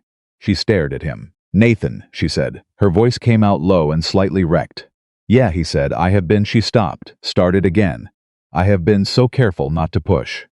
Because you have a daughter, and a whole life that was doing okay before I climbed your fence, and I didn't want to be the thing that complicated that. You already complicated it, he said in the best way. And Emma told me last night that you don't fake liking kids. She said that like it was the most important thing. He paused. She's not wrong. It is the most important thing. Lily's jaw worked. I'm scared, she said, straight. Direct, no decoration, I know, he said. I'm scared too. That's not a reason not to. She looked at him for a long time. The afternoon light was thin and gray through her windows. The house was quiet. Somewhere in the distance a car. The furnace. The sound of two people standing in a hallway deciding something. Okay, she's finally. Quietly. Like she was setting down something heavy she'd carried a long way. Okay, he said. He didn't reach for her, not yet. They were careful people. They were going to be careful about this too. But he stood in her hallway and she stood 4 feet away, and the space between them felt different now, not empty. Chosen. Deliberately left the right size for something that was going to grow into it. Do you want to come to dinner? He said. Emma's making a case for frozen pizza, and I could use backup in the argument for real food. She laughed, the real kind, the one that surprised her. You need backup from me against an 8-year-old? She's very convincing, he said. You've met her. Lily shook her head, went to get her coat. He waited in her hallway. And when she came back and they walked out her front door together, not through the fence, not over it, just out the front door and down the walkway side by side, like two ordinary people, going to dinner, he thought about the fact that the most important things in his life had rarely arrived the way he'd planned them. Emma hadn't been planned. This house hadn't been planned. And Lily Harper, who had chosen his street with deliberate and desperate hope, and then showed up and made herself real. One meal and one evening, and one honest conversation at a time she had not been planned either. She walked beside him through the cold February air, and he could see her breath, and he could feel the warmth of her just close enough. And he thought, sometimes the unplanned things are the ones that fit. The front door of his house opened before they'd even reached the porch, because Emma had been watching, because Emma always watched. And she looked at the two of them coming up the walk together with the clear-eyed satisfaction of someone whose hypothesis has just been confirmed. Frozen pizza, Emma said. Final answer. Absolutely not, Nathan said. Lily, Emma said, pivoting immediately to her preferred court. Frozen pizza. Weigh in. Lily looked at Nathan. He looked at her. Something passed between them, private and warm and new and theirs. Real food, Lily said. Emma groaned. You're both the worst. She went back inside. They followed her in, and the door closed behind them. And the house, which had been learning for months to hold this new shape, settled around all three of them like it had always known. March came in cold and left warm, the way Colorado Springs always did, not gradually but in lurches. A week of frost followed by 3 days of 55 degrees that made everyone act like summer had arrived, followed by another freeze that reminded everyone it hadn't. Nathan noticed it in the same way he noticed everything seasonal, through his body, through his work, through the way the house felt different at different temperatures. The house felt different now, for reasons that had nothing to do with temperature. It had been 6 weeks since he'd walked to Lily's door and said what he needed to say. 6 weeks since they'd come back through the front door together, and Emma had staged her failed frozen pizza campaign, and the three of them had cooked pasta in the kitchen with the radio on, talking over each other, Emma inserting herself between silences with the ruthless efficiency of a child who has decided she approves of something and is going to make sure everyone knows it. 6 weeks of something that didn't have a clean category. They hadn't put a label on it, hadn't had a formal conversation about what they were.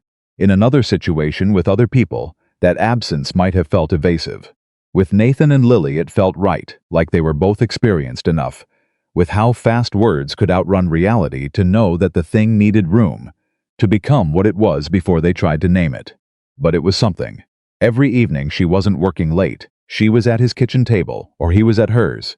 They'd fallen into a rhythm of alternating without discussing it, moving between the two houses through the gate, in the fence that he now left, unlatched permanently.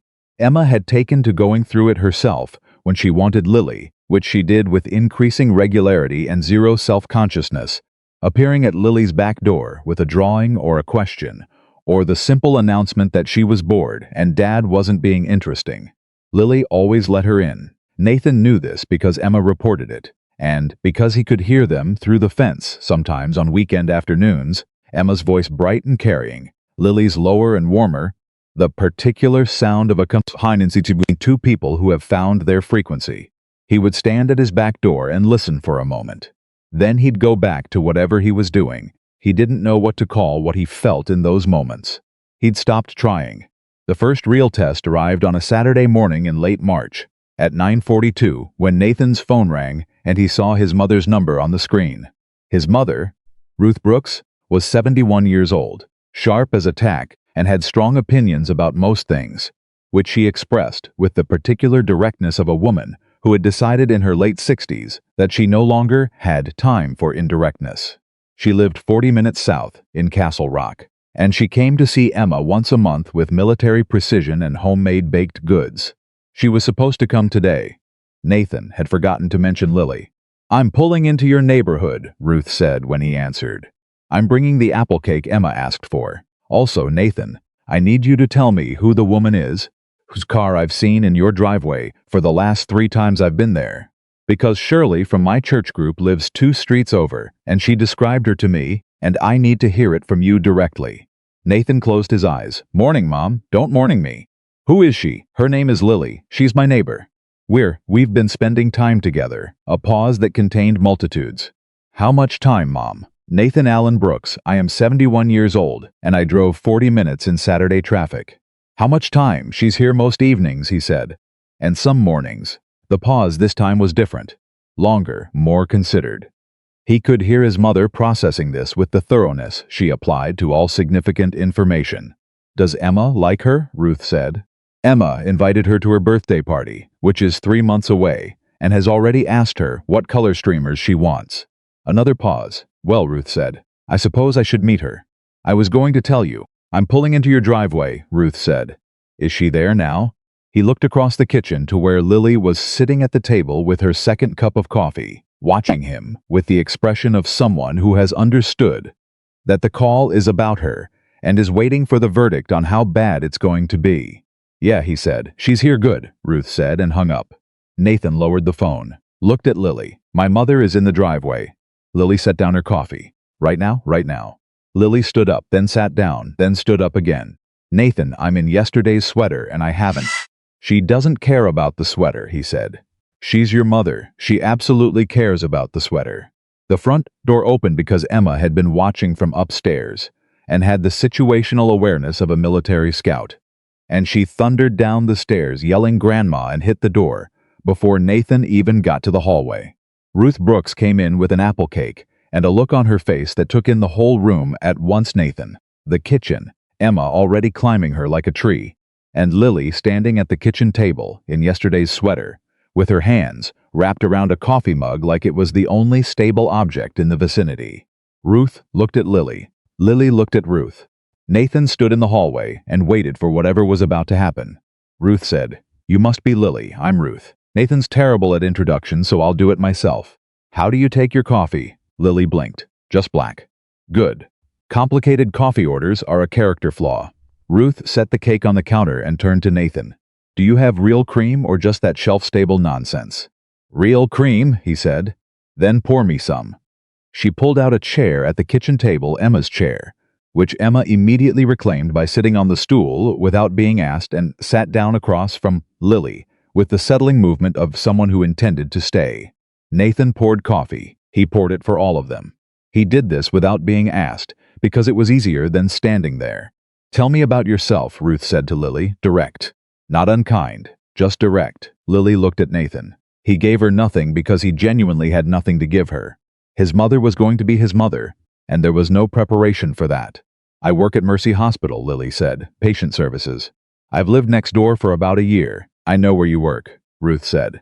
Shirley's daughter volunteers there on Thursdays. I know you've been living next door. What I want to know is the part you don't tell people easily. Emma had gone very still in the way she did when adult conversations got interesting. Nathan caught her eye and tilted his head toward the stairs. She shook her head slightly. He raised an eyebrow. She made a face that meant she was staying, and he could not stop her. He let it go. Lily held Ruth's gaze. I moved here to start over, she said. I was in a bad situation and I needed somewhere safe. I did my research before I moved. I chose this street because of something your son did a block watch a couple of years ago. I thought a neighborhood with someone like that in it was probably a good neighborhood. She paused. I didn't plan to end up here. She looked at the table. I didn't plan any of this. It just happened, and it's the best thing that's happened to me in a long time. Ruth was quiet. Then she said, Nathan, go take Emma outside. Mom, I need 5 minutes with Lily, go. Nathan looked at Lily. She gave him a small nod. I've got this. He looked at Emma. Come on, he said. Emma grabbed her coat with the expression of someone who is deeply unhappy about missing something, but is choosing compliance for strategic reasons. They went out the back door. He stood in the backyard in the March cold and waited. Emma stood next to him. What's Grandma saying to her? She asked. I don't know. Is it bad? I don't think so. How do you know? Because if Grandma wanted to be hard on somebody, she'd do it with them in the room. He shoved his hands in his pockets. When she sends you out, she's handling something. Emma absorbed this. Grandma's scary sometimes. Yeah, he said. She is. They waited 7 minutes. Then Ruth opened the back door and said, Come in. It's cold. And that was that. He never found out what Ruth said to Lily in those 7 minutes. Lily wouldn't tell him, and his mother absolutely would not tell him. And eventually he stopped asking because some things are between women and the men in their lives don't get access. And that's exactly right. What he knew was that when he came back inside, Lily was cutting the apple cake into slices with the ease of someone who'd been invited to, and Ruth was talking to her about the hospital, not interrogating. Just talking, and the kitchen felt like it had added a dimension. Later, when Ruth was leaving, she hugged Emma and then turned to Nathan and said, very quietly, She's real. That was all. Just, she's real. Like that was the thing she'd been checking for. He thought about that for days. April moved in, and the cold finally committed to leaving. Things between Nathan and Lily deepened in the quiet way that real things deepen, not with grand gestures but with accumulated evidence. He knew her coffee order. She knew which burner on his stove ran hot. He knew she cried at commercials and was embarrassed about it. She knew he had a habit of reading the last page of a book first and pretended he didn't. He knew she was afraid of ceiling fans, for a reason she'd explained once, carefully, that had to do with a specific night in the apartment she'd shared with Derek. She knew he still, sometimes, woke up at 3 in the morning and lay in the dark, cataloging all the things he should have done differently in his marriage. Not with regret exactly, but with the methodical postmortem of someone who intends not to repeat their errors. These were not small things. These were the things you only learned when someone let you close enough to see them. The twist Nathan had not anticipated, the one that arrived on a Tuesday evening in the second week of April without announcement or warning, was not dramatic. It was a piece of paper on his kitchen table. He came home from work at 6:30. Lily was there. She'd picked Emma up from her after-school program because his job had run 40 minutes over, and she'd offered that morning. They were at the table, Emma doing homework, Lily reading.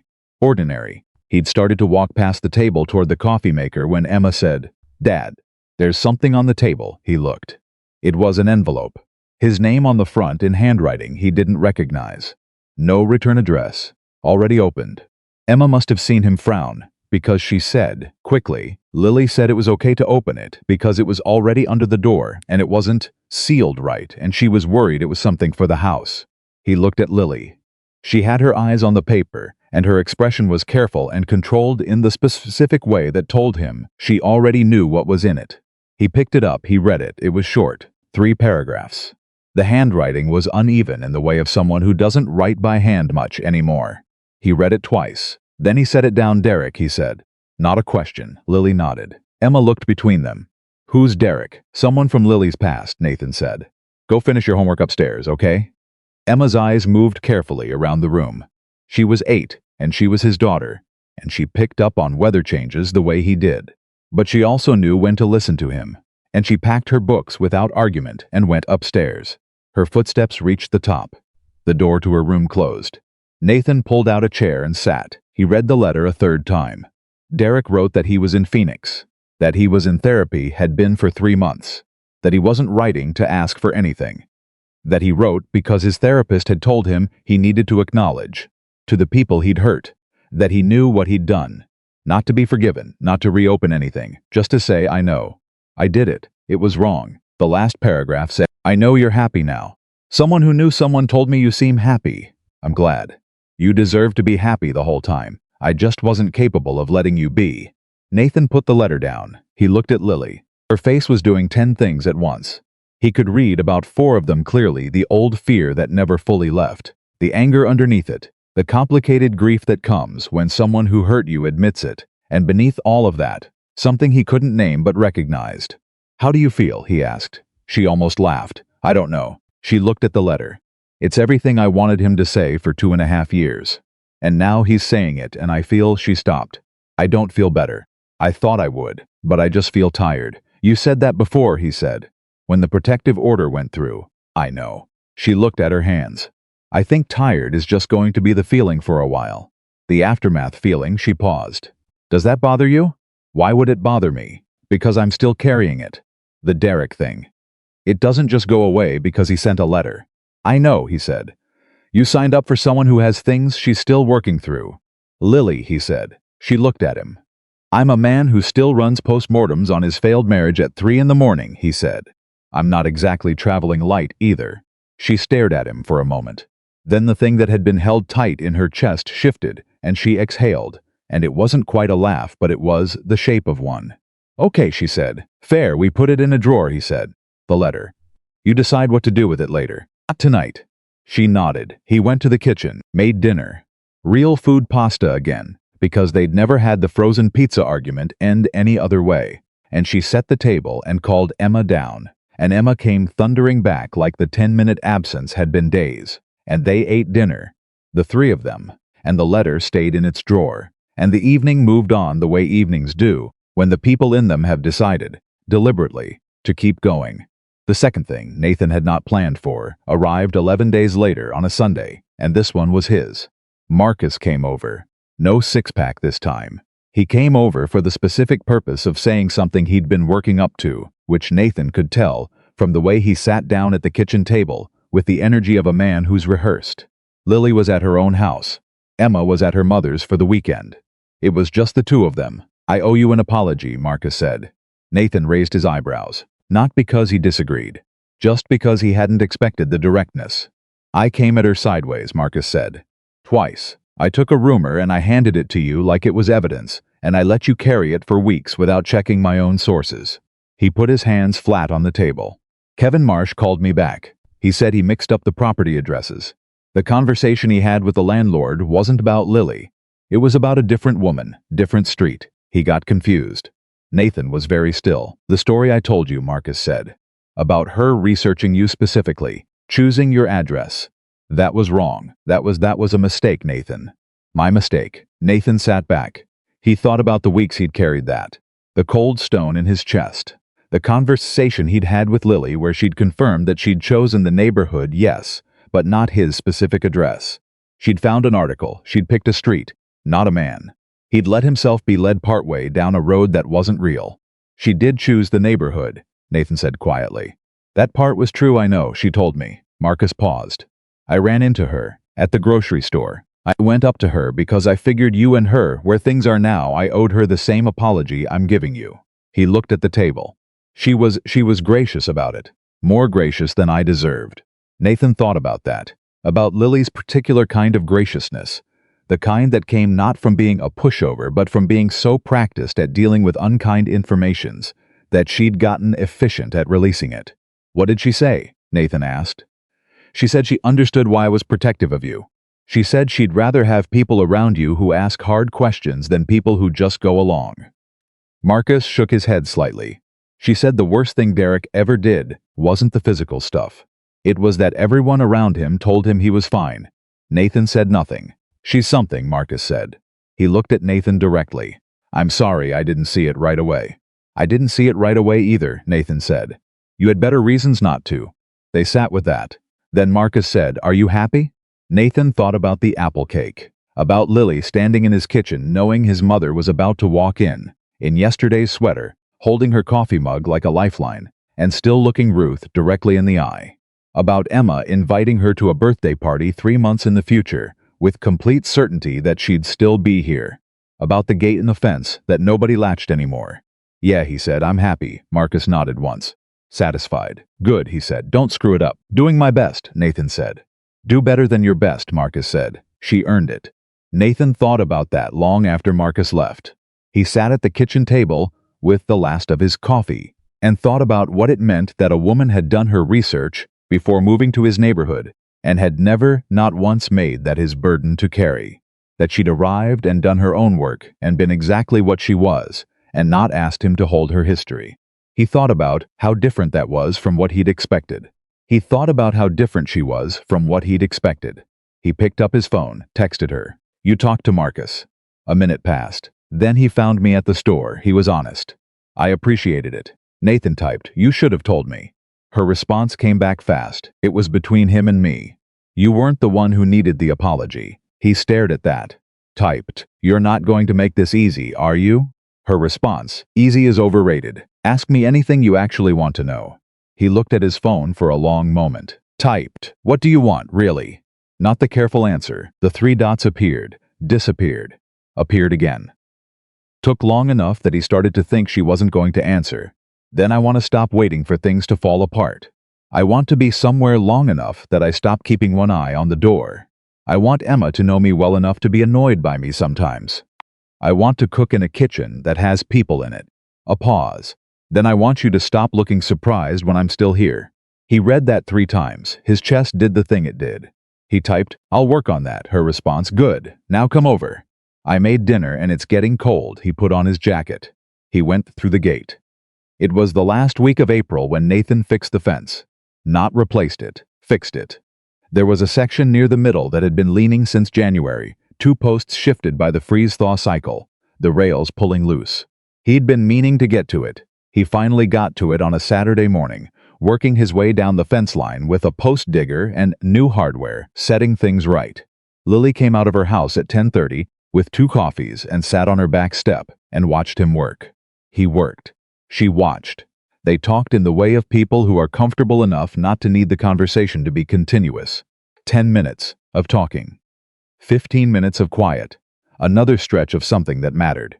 At some point, Emma appeared from Nathan's back door with a piece of toast and the announcement that she wanted to help, and Nathan handed her a job that looked important, but was actually just holding a board steady, which she did with great seriousness for 4 minutes before she found a pill bug under a rock and became occupied with something more interesting.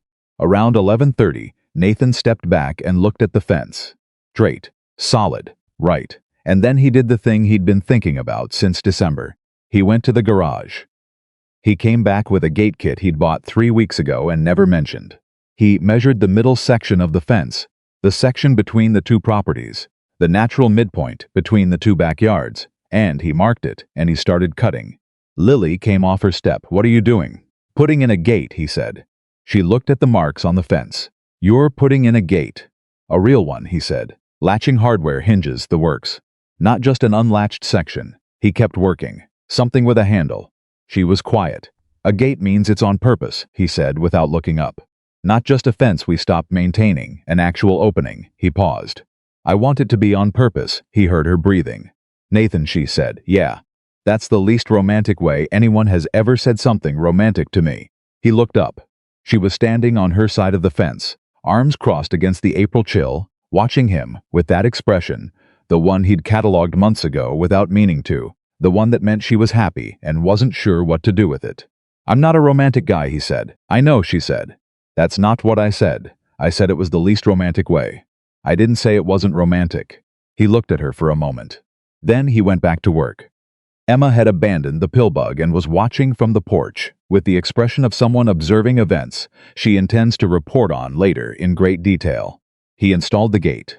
It took 40 minutes. Lily handed him tools through the gap, not because he needed her to, but because she'd quietly stationed herself there and started anticipating what he needed, which she did the way she did everything, without announcement and with absolute accuracy.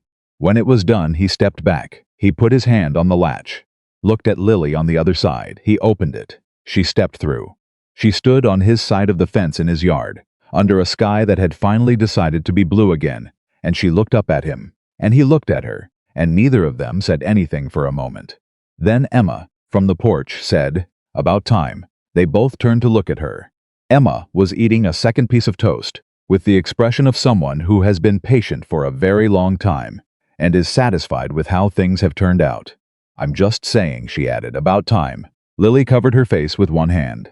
Nathan shook his head slowly. 8 years old, he said.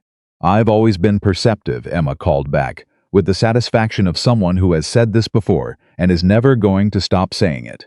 And they stood in the backyard, the 3 of them, in the late April sun that was finally warm enough to mean it, and the gate was open, and the fence was fixed, and there was nowhere for the morning to go except forward. Nathan put his arm around Lily's shoulders the first time, easy and careful, and she leaned into him by exactly 1 inch, the smallest increment, the most deliberate one. And the house behind them held all 3 of them in its shape, and it was the right size, and it had been waiting to be this size for longer than any of them had known to hope for. The gate stood open, not demolished, not removed, just open, on purpose, the way the best things are. The gate stayed open all through May, not metaphorically, literally. Nathan had installed the latch hardware with a self-closing mechanism, but within 2 weeks, Emma had worked out how to wedge a flat rock under the bottom edge so it wouldn't swing shut, and neither Nathan nor Lily had removed the rock. It just lived there.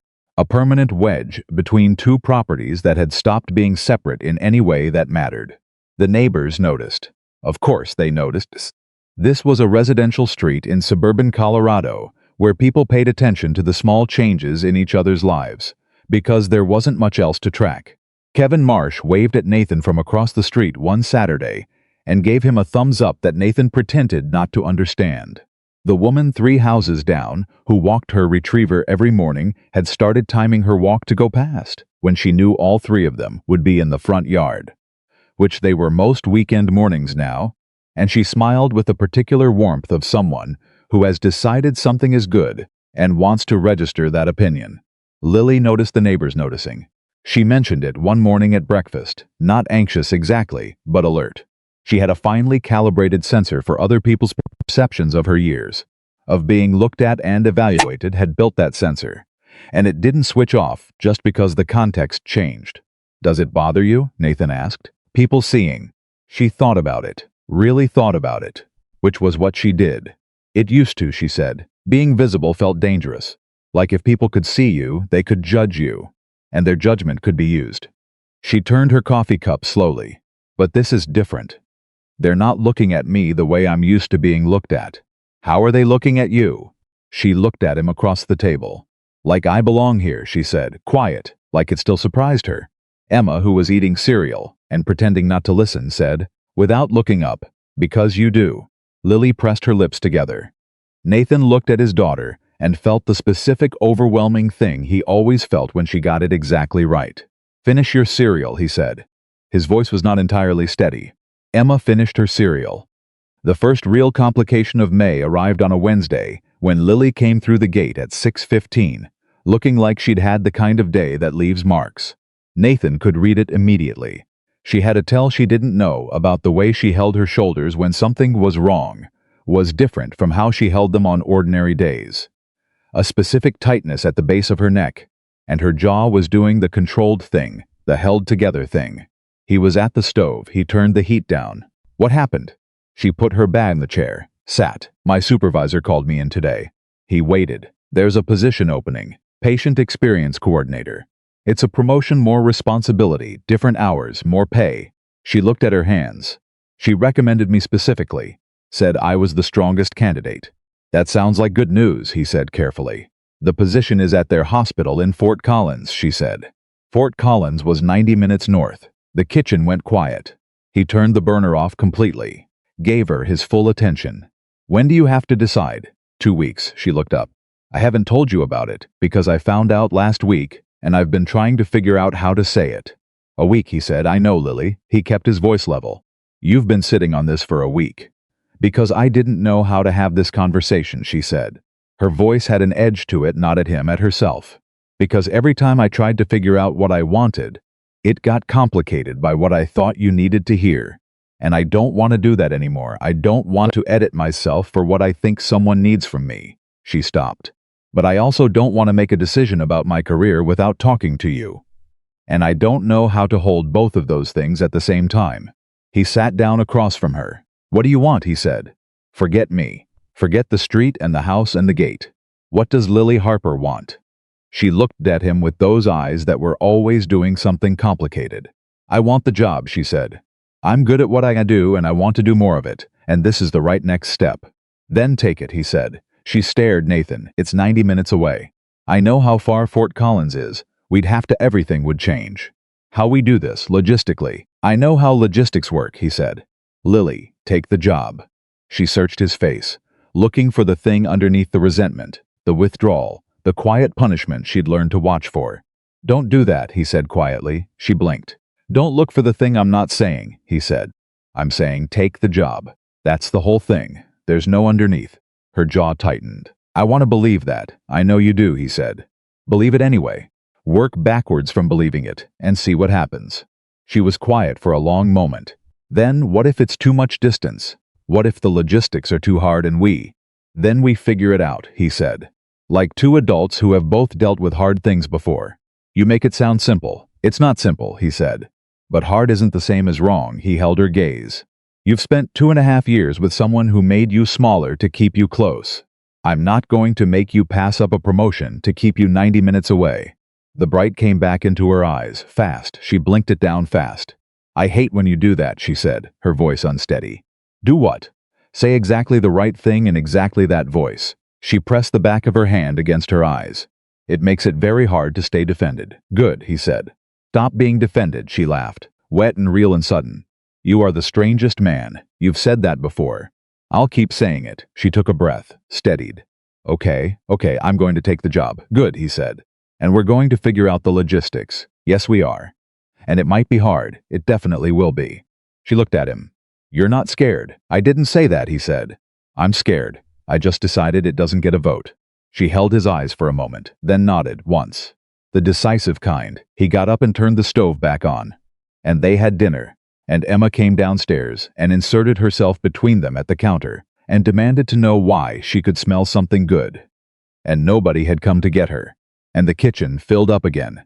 And the hard thing sat in its proper place, acknowledged, real, not pretended away, but also not in charge. That was new for both of them. It was worth noting.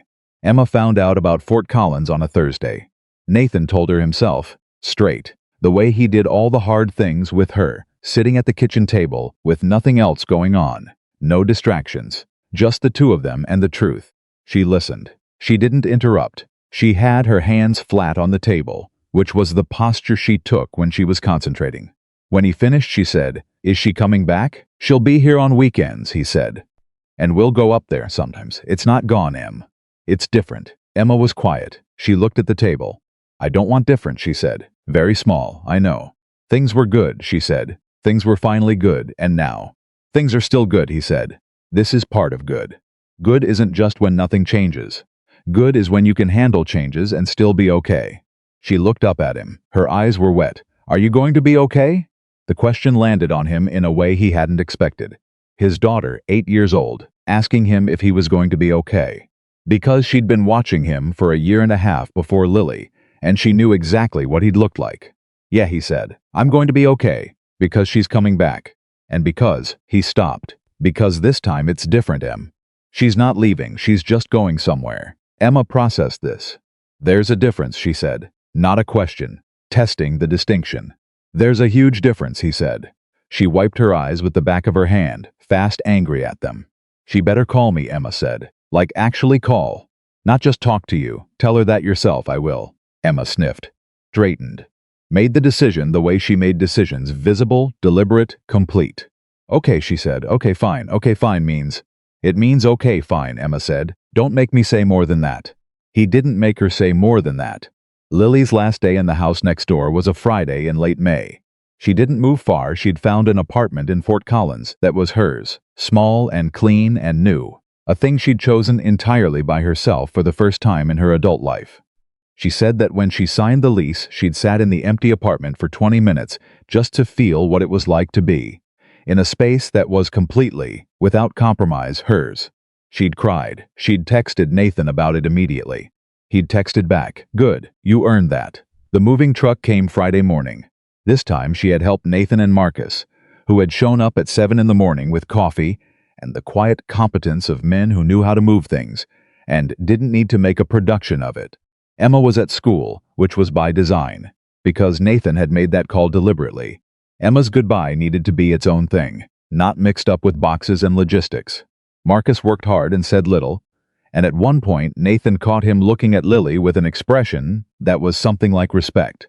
And Marcus caught Nathan catching him and gave a small nod that said everything.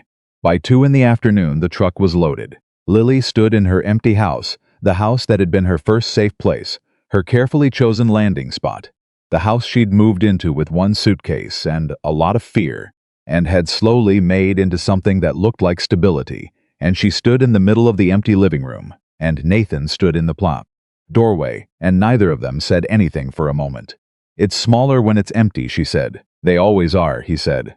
She turned around. Her eyes were dry. She'd cried that morning, early, before the truck came, and she'd gotten through it and come out the other side.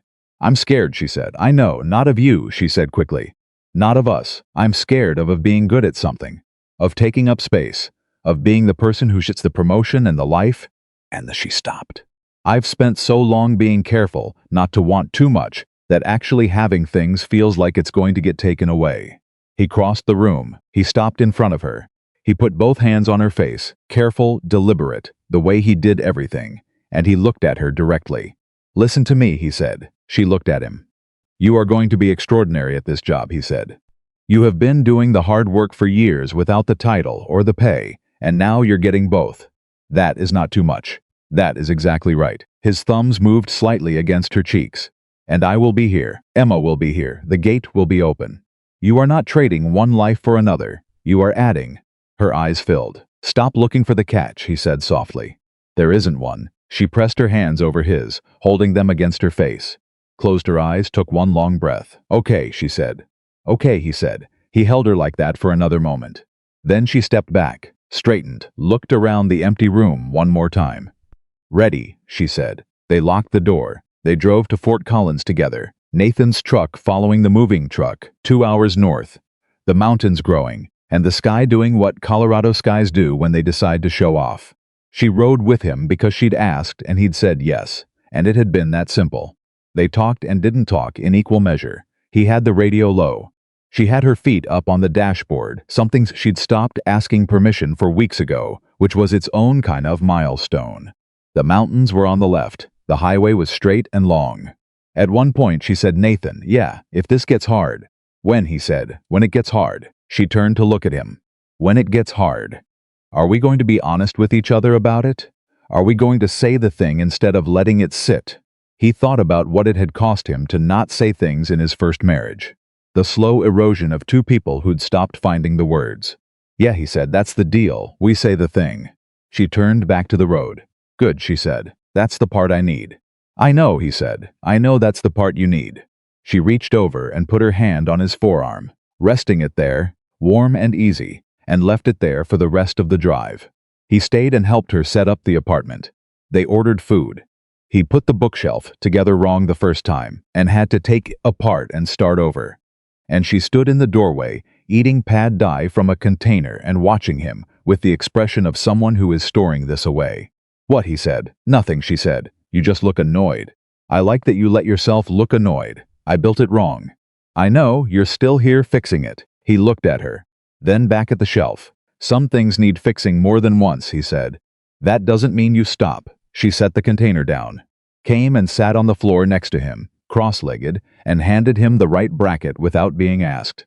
He took it. They finished the shelf. He drove home at 9 that evening, 2 hours south in the dark, and the house was quiet, and Emma was at her mother's, and the yard was still. He stood at the back door and looked at the gate propped open, the flat rock in its place, the opening between the 2 yards that were now just 1 yard and an empty house. He looked at it for a long time. Then he went inside and texted Lily, "Shelf is going to be fine." She texted back immediately, "I know. Good night, Nathan." "Good night," he sent back. He went to bed. He slept all the way through. The twist that came in June was the one nobody saw coming. Not Nathan, not Lily, not even Emma, who saw most things. It was a Sunday. Lily was back for the weekend. She'd been back every weekend since Fort Collins, without exception, pulling into Nathan's driveway Saturday mornings with the reliability of someone who has decided that showing up consistently is the most important thing she can do. Emma had started treating Saturday morning as an arrival event, positioning herself near the front window at 10 o'clock with a book she wasn't actually reading. This particular Sunday, they were all three in the backyard. Nathan was doing something to the garden beds that needed doing. Emma was reading for real this time. Lily was sitting in the camp chair she'd started keeping on Nathan's side of the gate, a cup of coffee in her hand, her face turned up to the June sun. Nathan's phone rang. He looked at the screen and everything in him went still. Claire.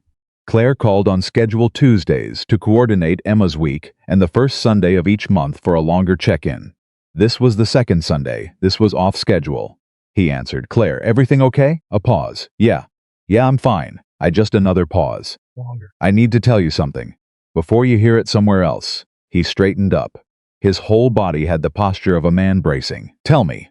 "I've been seeing someone," Claire said, "for about 4 months. His name is Patrick. He's a good person. I wanted you to know." Nathan stood completely still. He waited for the thing he expected to feel. The jealousy, the loss, the complicated grief of a marriage being replaced. It didn't come. What came instead was something much simpler. Something that surprised him with its straightforwardness. "That's good, Claire," he said. "I mean that." A pause. Yeah. He looked across the yard at Lily in the camp chair, face tipped up to the sun, coffee in hand, completely unaware. "I want you to be happy, for real. I'm not just saying that." Another silence. Softer this time, "I know," Claire said. I think I knew you'd say that, actually. That's why I wanted to call." She paused. "She's good for you." "Lily, from what Emma says." "Emma talks about her?" "Emma talks about her constantly," Claire said, and he could hear the shape of a smile in it. She told me Lily doesn't fake liking kids, he said. His voice was unsteady for exactly 1 second. She doesn't. Good, Claire said quietly. Good, Nathan. They said goodbye. He hung up. He stood in the garden for a moment. Then he crossed the yard and sat down in the empty camp chair next to Lily. She opened her eyes and looked at him. Read his face the way she'd gotten good at reading his face. What happened, she said. Claire called, he said. She's been seeing someone. 4 months. Lily looked at him carefully. How do you feel? He thought about it. Honestly thought about it. Like a door closed, he said, but not in a bad way. Like a door that needed to be closed for a while. Now finally just clicked shut. He looked at her. Like there's less wind in the house. She held his gaze. Okay, she said. That's it? He said. Okay, you told me how you feel, she said. I believe you. What else should I say? He looked at her. Most people would need more than that. I'm not most people, she said. Simply, no performance in it, just fact. He reached over and took her hand. She let him. Emma, from her chair with her book, said nothing. But she was smiling at the page in the particular way she smiled when she thought no one could see her. Which was a mistake she kept making, because Nathan could always see her. He said nothing. He held Lily's hand. The Sunday went on around them, warm and unhurried. The thing about gates is that they change the meaning of the fence. Nathan thought about this in August. 11 months after a barefoot woman had climbed his fence in the dark of December and changed the shape of his life. He was in the backyard with a glass of iced tea. Alone, Lily was still in Fort Collins, due back Saturday. Emma was at a friend's house until dinner, and he was just sitting there in the late summer afternoon, doing nothing, being quiet. He thought about the fence. He'd built it when he bought the house 8 years ago. Back when he and Claire had Emma in a stroller, and their marriage was still working. And the fence was just a fence, a property line, a practical thing, a boundary. Then it became a wall. Then a woman climbed it. Then he'd cut a gate in it. He thought about what it meant, not symbolically, not in the way of a greeting card. Just literally. The fence was still there. The boundary was still there. Each property was still its own thing. But now there was a door. A way through. A passage between one life and another that was always there, always available, requiring nothing more than a hand on a latch. He thought about what he'd said to Emma, the truck, after the school incident. There's a difference between leaving and going somewhere. He'd believed that when he said it. He believed it more now. He thought about Lily in an apartment in Fort Collins, with a bookshelf they'd built together, and a job she was already being excellent at. He knew this because her supervisor had told a colleague who'd told someone who'd mentioned it at a hospital. Event Claire's friend attended, and Claire had texted him about it with 3 exclamation marks, which was more exclamation marks than Claire used in a month. And he thought about her driving 2 hours south every Saturday morning without being asked. He thought about the fact that she'd never asked him to be different. Not once, not quieter or louder or more demonstrative or more available. She'd taken him at face value from the beginning, this careful, methodical man who fixed broken systems and read the last page of books first, and made dinner when he didn't know what else to do. And she'd decided that face value was enough. More than enough. He didn't know when he'd last been enough for someone without trying to be more. He thought that was worth naming. Not to her, she already knew. He could tell by the way she held herself around him, loose in the shoulders, unhurried, like a person who has stopped calculating the distance to the nearest exit. He thought it was worth naming to himself. He sat with his iced tea. He named it. She came back on a Saturday in August, and she came through the front door, not the gate. The front door, because she had a key now, had had one since June. Emma had presented it to her, with a small ceremony. Nathan had been asked to photograph, and had photographed badly. And Emma had never let him forget. And she came in and put her bag down, and kicked off her shoes and went directly to the kitchen, and started making coffee like she'd never been away. Like she was home. Nathan was at the table. He watched her move through his kitchen, with the ease of someone who knew exactly where everything was, because she'd put half of it there. And he felt the thing he'd been feeling for months, the thing he'd never rushed to name because naming it fast had always been his way of ruining things. And he let himself feel it fully, in the way he'd been learning to feel things fully. She turned around with 2 cups, set one in front of him, sat across the table. Good week, she said. Hard but good, tell me, she told him. He listened, not planning his response, not fixing, just listening, the way he'd learned to listen, the way he'd been practicing for a year, because he knew it was the thing that mattered most. She talked for 10 minutes, and he asked 2 questions that were actual questions, not redirections, and she answered them, and by the end she looked lighter. "Thank you," she said. "For what?" "For just listening." "That's the job," he said. She looked at him. "It's not just a job." "No," he said, "it's not." They sat with their coffee. Then Emma came thundering down the stairs because she'd heard Lily's car and had been exercising enormous restraint for 15 minutes and could not maintain it any longer. And she came into the kitchen and said finally, and Lily stood up and opened her arms, and Emma walked directly into them with the complete faith of someone who has never doubted she'd be caught. And Lily held her, and Nathan sat at the table and watched his daughter be held, and the thing in his chest that had been quiet for so long and had started making sounds again, that thing was full. Not loud, not dramatic, just full, complete. Like a room that had the right furniture in it finally. Like a system running exactly the way it was designed to run. Like a gate that had been cut in a fence on purpose, in the right place, at the right time, for exactly the right person to walk through. He told her he loved her on a Tuesday in September. Not planned, not arranged, not over dinner or under circumstances designed to be remembered. He told her because they were doing the dishes after a regular weeknight meal. Emma was upstairs, the radio was on low, he was washing and she was drying in the way they'd fallen into months ago. And she said something small and funny about a patient she'd dealt with that day, and he laughed. And in the middle of the laugh he looked at her, and it was just there. The whole thing, all of it, bigger and quieter, and more certain than anything he could remember feeling. He stopped laughing, she noticed, turned to look at him. "What? I love you." He's simple. No preamble. No construction. She stared at him. He held her gaze. "Steady, Nathan," she said. "Yeah, you can't just say that while we're doing dishes." "Why not?" She opened her mouth, closed it. She stopped.